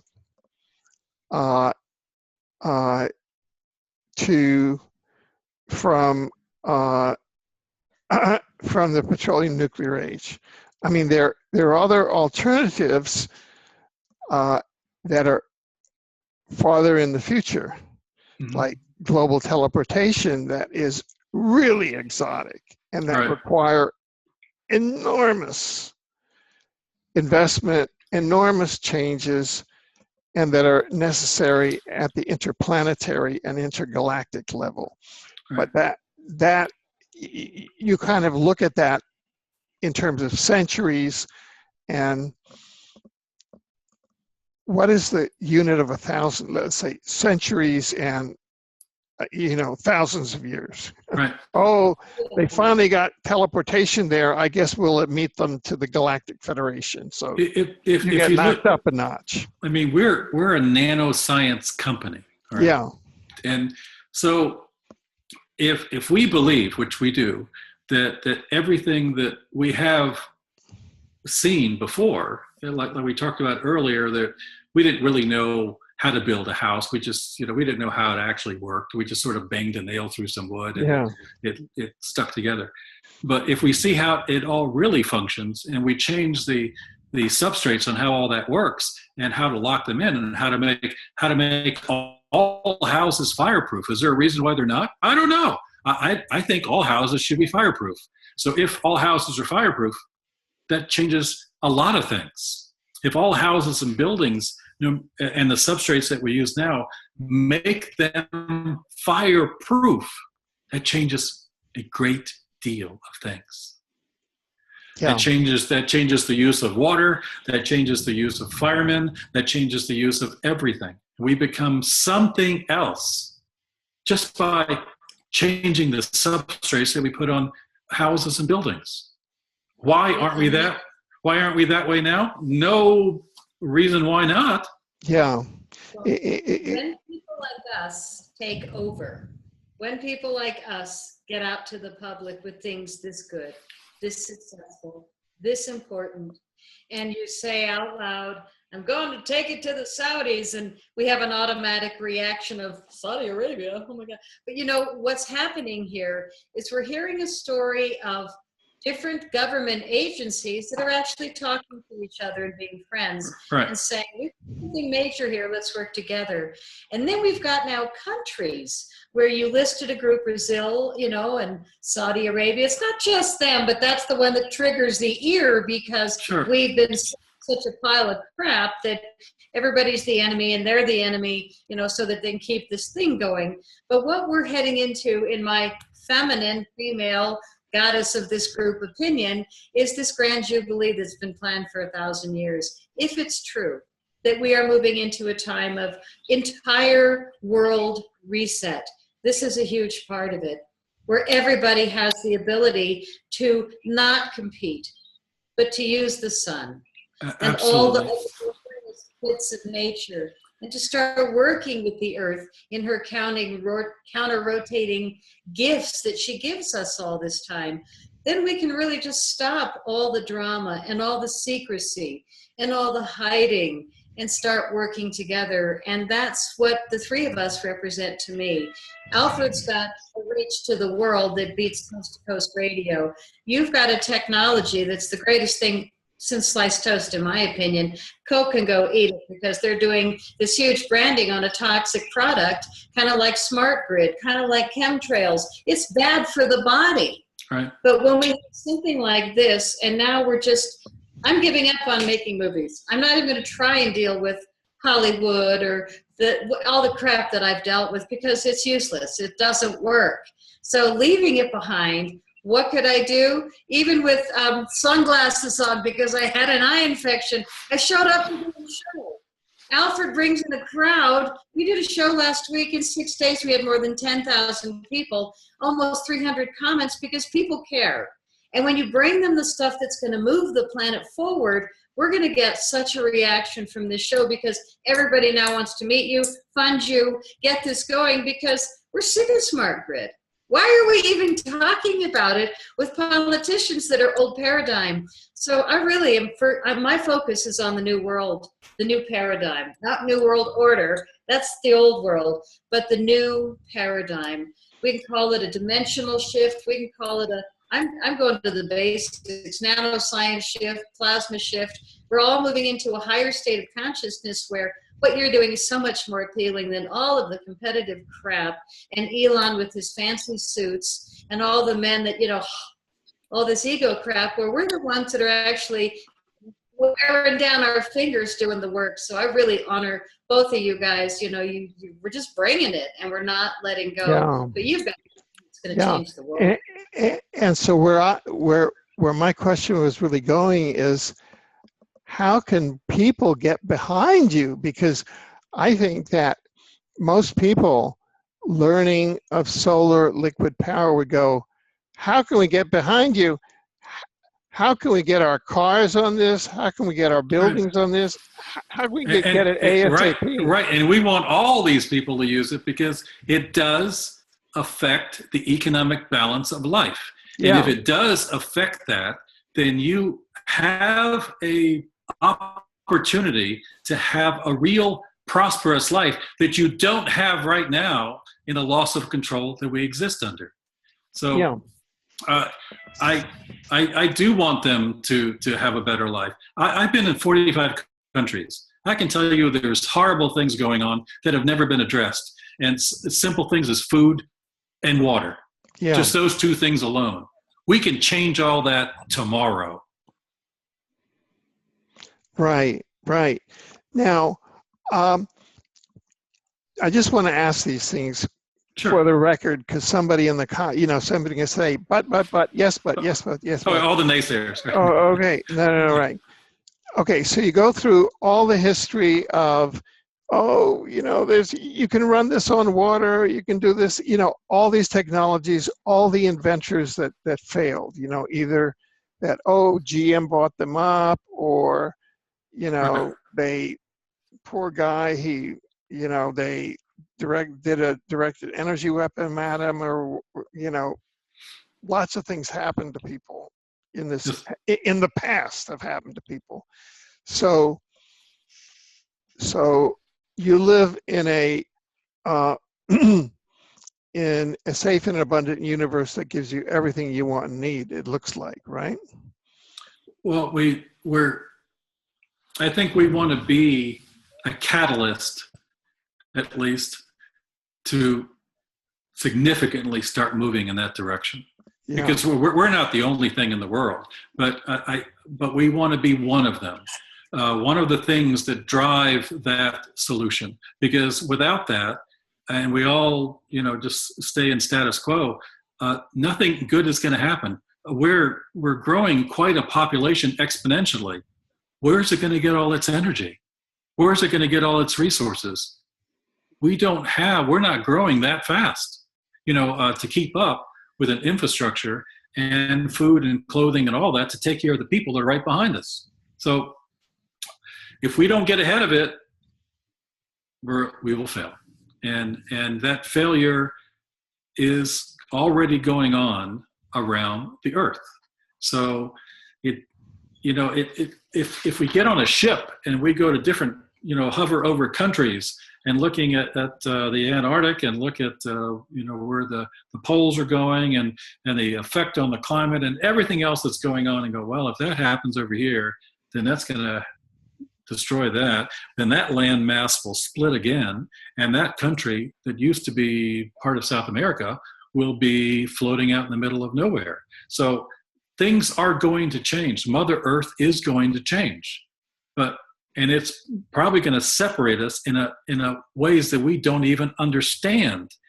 But I know that if we can get ahead of it, that we will have transportable architectures and things that can be set up again easily anywhere, and we would be back to surviving. Yeah. Just today, prior to the program, I happened to have watched. I've been watching Cliff High for the last decade or so, or more. And so he just came out with another kind of video update saying, "Oh, chaos is going to break out at the middle of March." Right. Okay, and chaos being a technical term, I mean, that's all of his indicators are saying, okay, well, it's time for chaos to break out. In other words, chaos theory. Yeah, and I think that you used the word chaos at some point in, I think, the first hour of our interview. Yes. And he was talking about the breakdown of monetary systems and all that. Right. And so the immediate thing that came to me, because I knew that we'd be coming up for our panel here, I said, well, solar liquid power, it's perfect for chaos, because at least you have people in their houses, it makes them more self-sufficient. They've got power. Mm-hmm. They don't have to pay this, that, and the other thing. At least they're self-sufficient. So if you're moving into a period of transition, you want this next level of technologies that, let's call them sovereign technologies, because that's the word. I love it. Yeah, because they allow the individual to accent their own sovereignty. Oh, here's my house. Boom. Power. Yeah. From the sun to me. What you gonna do about it? Talk to the sun, right? Our deities, we have the sun for at least 400,000 more years, I think. Yeah. But the point is that it is the source of all power for our marble. Yeah. For Earth that we sit on. I don't know why we're all not using it. It's okay to use it. It's okay to get a benefit out of it. It's okay to do this. We all deserve it because we're living here. Yeah, exactly. It goes back to Rockefeller, and their agents, J.B. Morgan, wanting to meter it at the end of the 19th century and sending the Titanic to the bottom of the ocean in order to do that. That's all it comes down to. A small circle of white men with a certain type of DNA and culture. That's all it comes down to. Yeah, as we talked about when we started, it was the politics and the economics of it all. Exactly. Because those are the things that control everything, and to see so many people around the world suffering from that loss of mental acuity. They can't meter solar liquid power. Right. They can't meter solar liquid power. Right. No, they can't. And to be scared of the sun and put on all these chemicals as sunscreen, because, oh my gosh, you're going to get cancer. Oh my gosh, you're going to get, all these terrible things if you go out and allow the sun to nourish you. So hurry up and go buy some toxic stuff and put it. I mean, this is all very deep implants. And what's happening now is we're just done. Right. But there's not enough of us that are done. So I vote for you, both for president I am not going to leave this planet dead before I see a whole bunch of countries being happy about the power that they have. One of the silly stories one of the stories I have is I was in Delareyville, South Africa. There's only 400 people in that town. And Delareyville, South Africa is a very rural area. So what I noticed is that children were walking very early in the morning, 10 miles to go to school. That's the good part. But in the couple months that I was there, 2 or 3 of those kids never came home. They were stolen right on the road. Where was this? Delareyville, South Africa. Oh. And I traveled that road and I found where the school was. The school is just a beaten up hut. And those kids, no windows, nothing. And those kids, through rain and shine, show up to that school every day.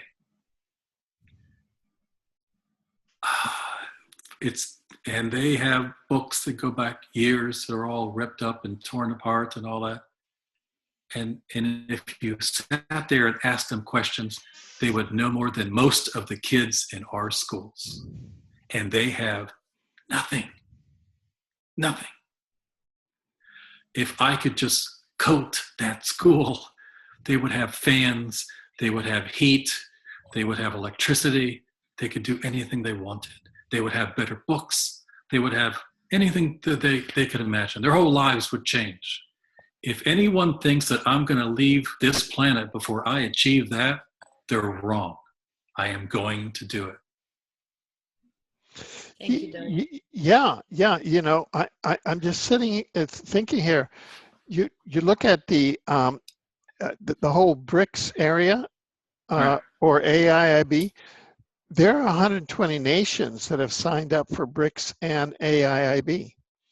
That's the banking system that is led by Brazil, Russia, India, China, South Africa, Sure. and 120 nations. And it's just parallel. I mean, it's not a sin to Canada participates in both the Federal Reserve and in BRICS. I mean, it's not a sin to participate in both. I know that as an American, I'm a dual national of Canada and the United States. And, I grew up in Cuba and half my family's Cuban, so big deal. And so, we don't have that religiosity about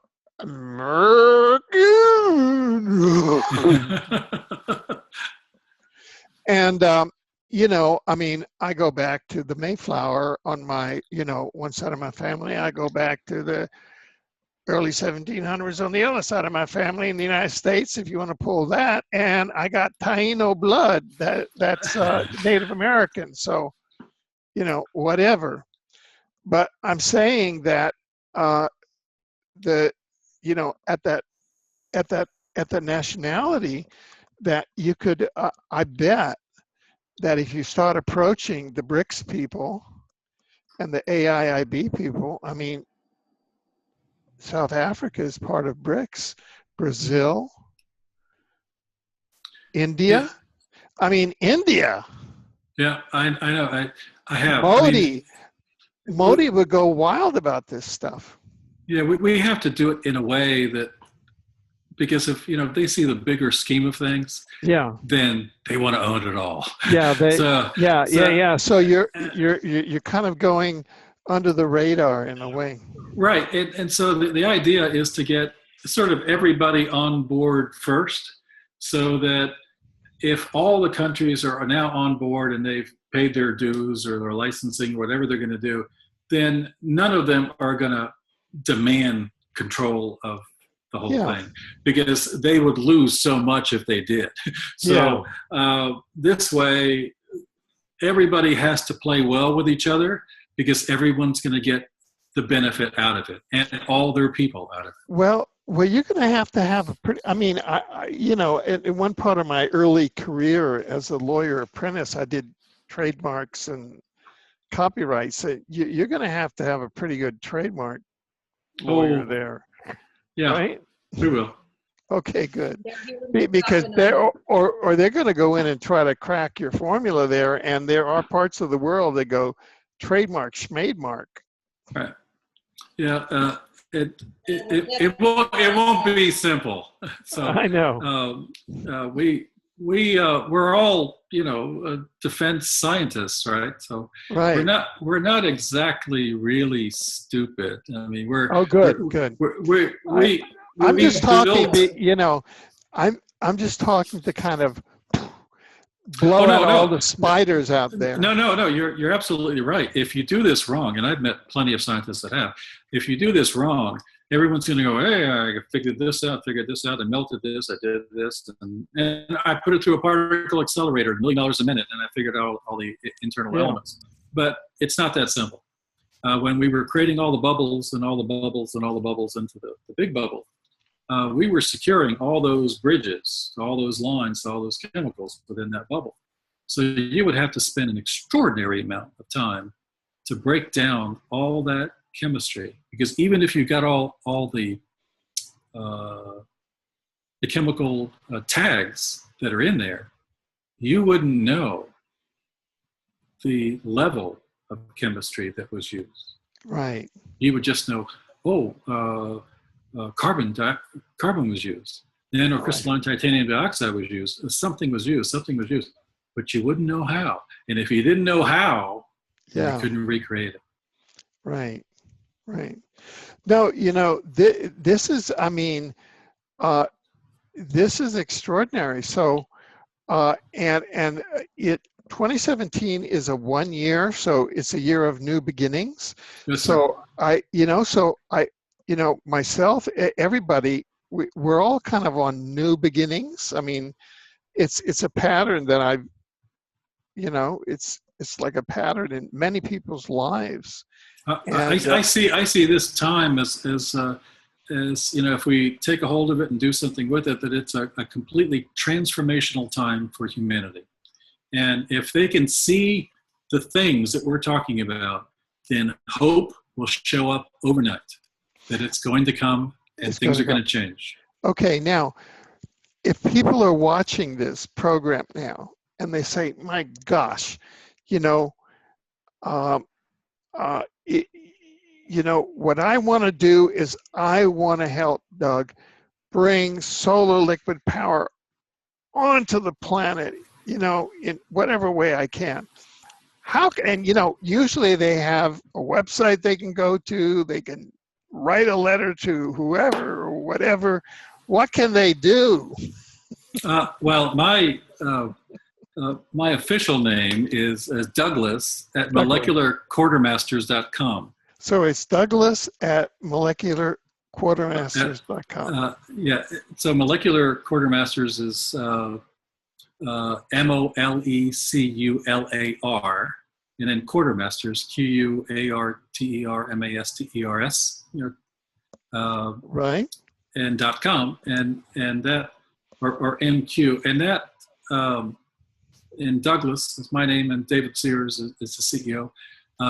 So he and I mastermind how we're going to approach, you know, all our work. And then we have about 22, 23 people in our development mix here to make sure that our everything that we're doing with licensing, everything that we're doing in countries, everything that we're doing culturally makes sense to where it's supposed to be. For example, there are places in the world that are almost impossible to get to. Cars and trucks can't get to them. So how do you get all this stuff out there? Well, we have friends in strange places.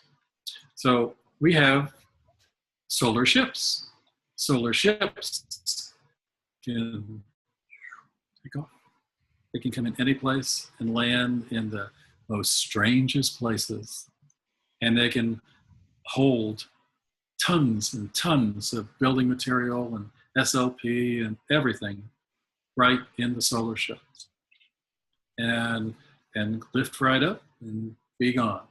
So there is nothing that is stopping us in the world of doing an extraordinary job for humanity. Nothing. There is nothing that's stopping us with politics. So that's the only part that we have to learn how to balance. And if we balance that right, they're fighting an unforeseen benefit loss, right? They get a benefit out of being part of it. They don't get a benefit out of not being part of it. Right. So, but I mean, like right now, so I take it that you have like a corporate strategic plan. Yes, sir. And you're in the middle of rolling out that corporate strategic plan. And part of that includes, signing up countries or sales area. I don't know what you call countries, but whatever they are, and getting franchise areas and then launching and all that. Yeah, I mean, they're essentially selling. I mean, we're essentially signing up countries to be country managers, country leaders, all that, and to be part of this transitional humanity, using SLP as the beginning point, because there's going to be things that we're asking of them as well. We want them to get some of their scientists that we would like to interview as well, as be part of an interactive, global source through NQ of not only helping us culturally get ready for another country, but also using their resources to say, listen, we don't have enough organic chemists on that thing over there. And since you guys are part of our scheme here, we're going to farm out a couple of those projects to you to finish on this timeline, and we'll incorporate that and get this out to everybody else. So it'll be sort of hopefully a global involvement in transitioning humanity.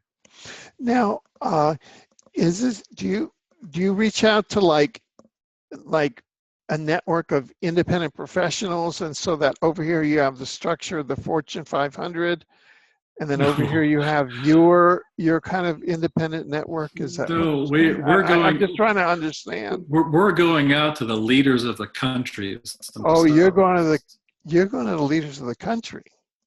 That's right. So this is kind of a meta network. Oh, okay. Yeah. This is a global solar meta network. Yeah. And then we're saying, listen, if we have permission to do this in your country, we want to be allowed to license it out to the people that you want us to license it out to, and we can begin there. Right. So this is as well as I do. If you go into a country and give it to Bob that owns the telecommunications company of South Africa, well, if nobody else knows that and nobody else is allowed that, Bob will be out of business by Friday. Because the government will find a way, or their agents will find a way to put him out of business because he's got something that nobody else has. Yeah. So we want to make sure that it's so well balanced that the minute it comes out in their country, nobody is saying a thing other than, yeah, I got that too. This is great. Let's go do it. As opposed to you have it, but you don't. So if you don't, then I want it. I'm going to have a fight with you. We're not going to let any of that nonsense. Oh, right, begin. Right. So you're kind of coming in at the standards level. It's just part of the infrastructure. Right. In other words, it's like power. It's like electricity, water, SLP. It's just another built-in requirement. It is a natural resource for you to exist. For you to exist. Great. That's great thinking. Wonderful. One more part of this incredible jubilee that the world is moving into for a century. That is awesome. It's just a major piece that's going to clean up the power, electric, oil, and gas dinosaur grid problem. This is the next step. And the reset, I loved how you said it's going to even the power of countries around the world.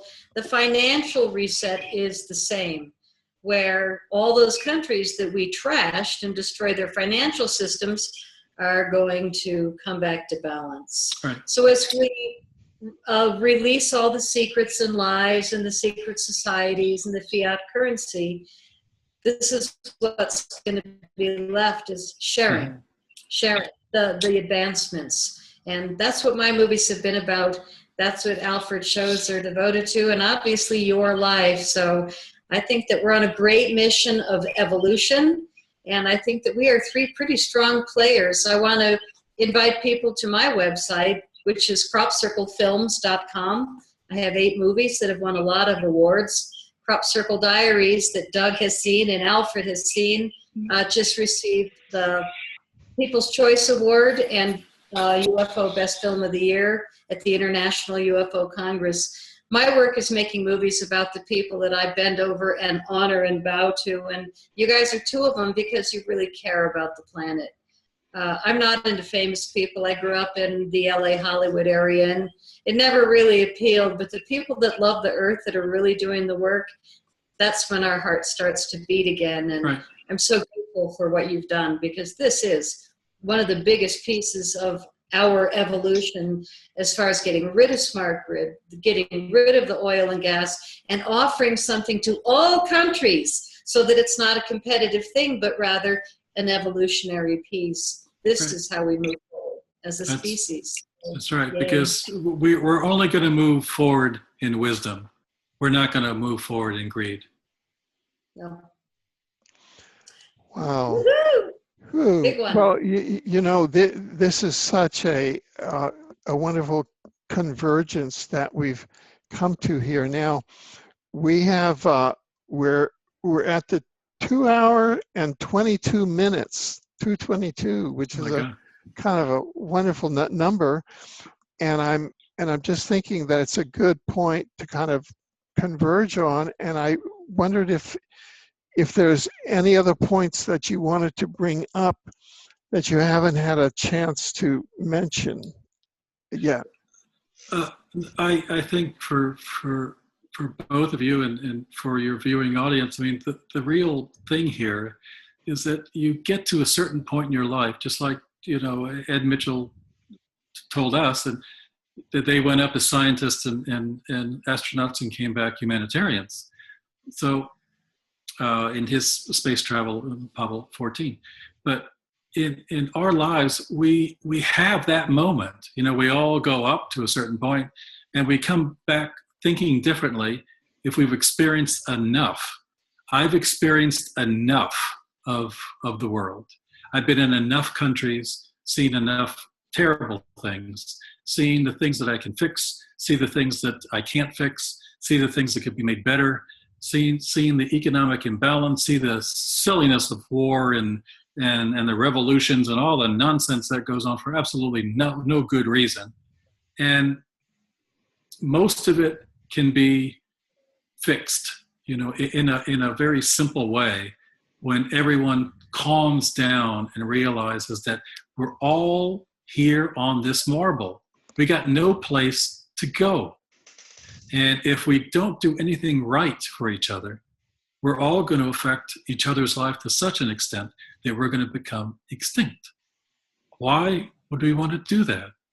I mean, we're here for self-preservation and prosperity and freedom and happiness. And there is no reason why all those things cannot happen.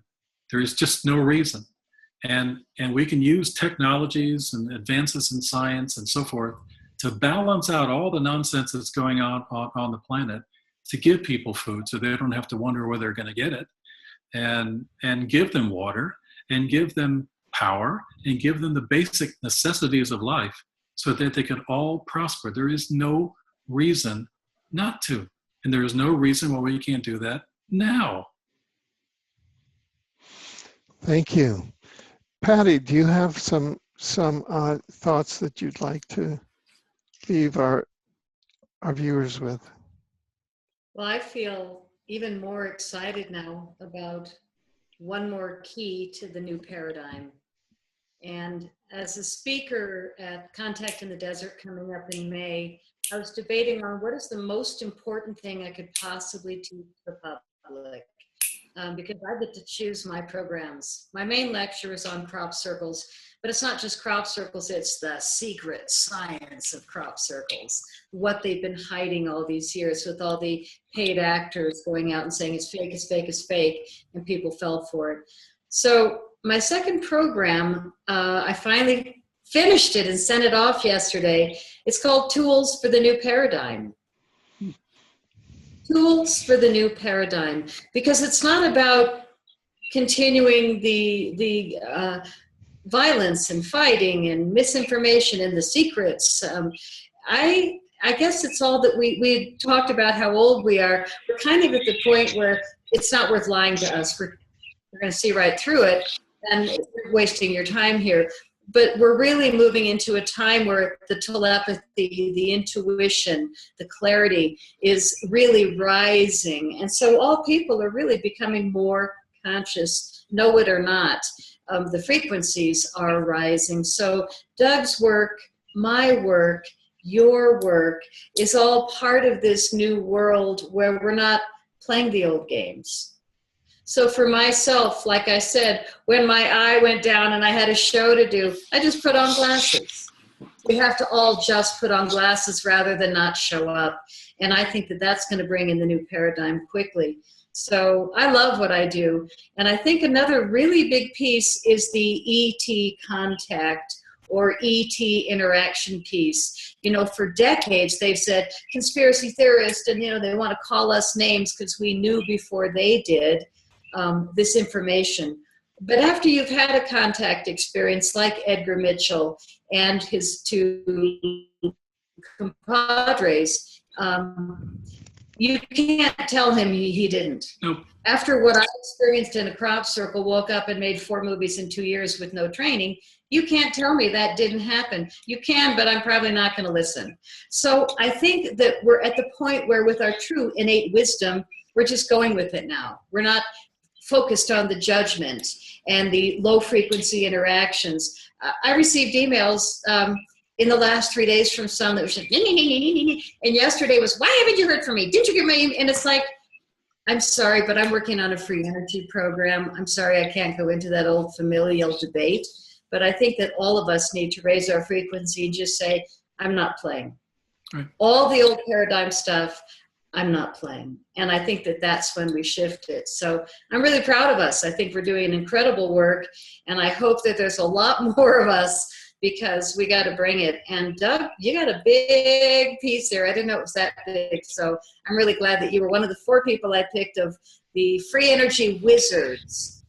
We have 4 shows coming up, Alfred and I just brought them to him because I think there's nothing more important than the new technologies and the new paradigm awareness. So this was our great show with Doug Linman.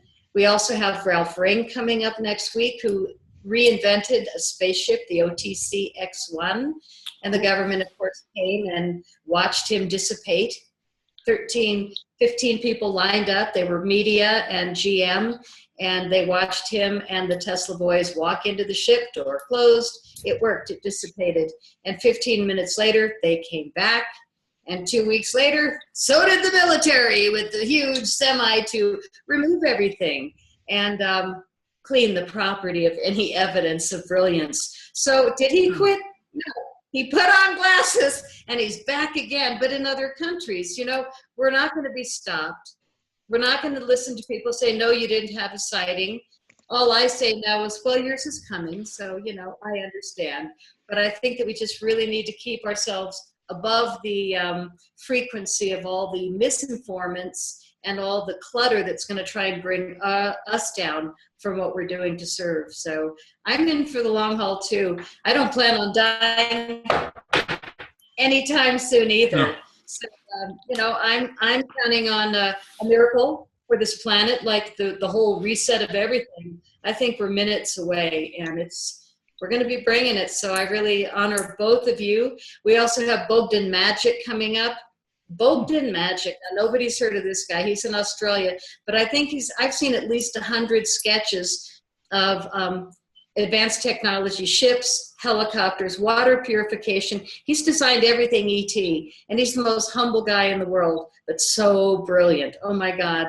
And then the other one is John Cyril, the Cyril Effect Generator, SEG. Yeah. We have Fernando Morris come in and talk with us about that. And then I think it'd be great to have a fifth show where all four of you are on the same screen and just a brief intro of what each of you has done. And then you're going to have a new group of best friends because, Oh, yeah. you know, it's about working together. It's not about holding my piece, crop circles, and you know that one. You know, it's about all of us putting the web together so that the communications that the Earth is sending us, you can probably use for your SLP. You know, I mean, probably when we start interacting with what we know, things are going to change quickly. So, yay us, we're moving the bus. I like it. Yeah. Sorry, did you want to say something? No, Alfred, it's such an honor to meet you. And I thank Patty for, you know, for allowing me to show up to say hello. I enjoy this very much. I've never been on radio ever in my life, so this is all new for me. But I would be happy to do anything you guys need in the future. Yeah, well, I want to thank you. I want to thank you, Doug, because you have come today with a real gift to humanity. I mean, an historic gift to humanity in solar liquid power. And I really want to thank you for your dedication in developing and in bringing that gift with such care and I just urge all of our listeners really to tune in and to give it all of their power in propagating this forward. Thank you, sir. Yeah, because if we do this all together, it really will work, and it will work all over the earth, and it will have a profound effect on how we move forward. And then we can take, instead of spending all that energy on where our energy is going to come from, then we can spend our time on something totally different, on how we're going to end cancer and how we're going to end so many other things that we don't have the time to do. Exactly. And in the article accompanying this panel video, we'll put your contact information, your email address. Sure. For people who want to follow through. Absolutely. Well, thank you all both. Thank you. Okay. Thank you all both.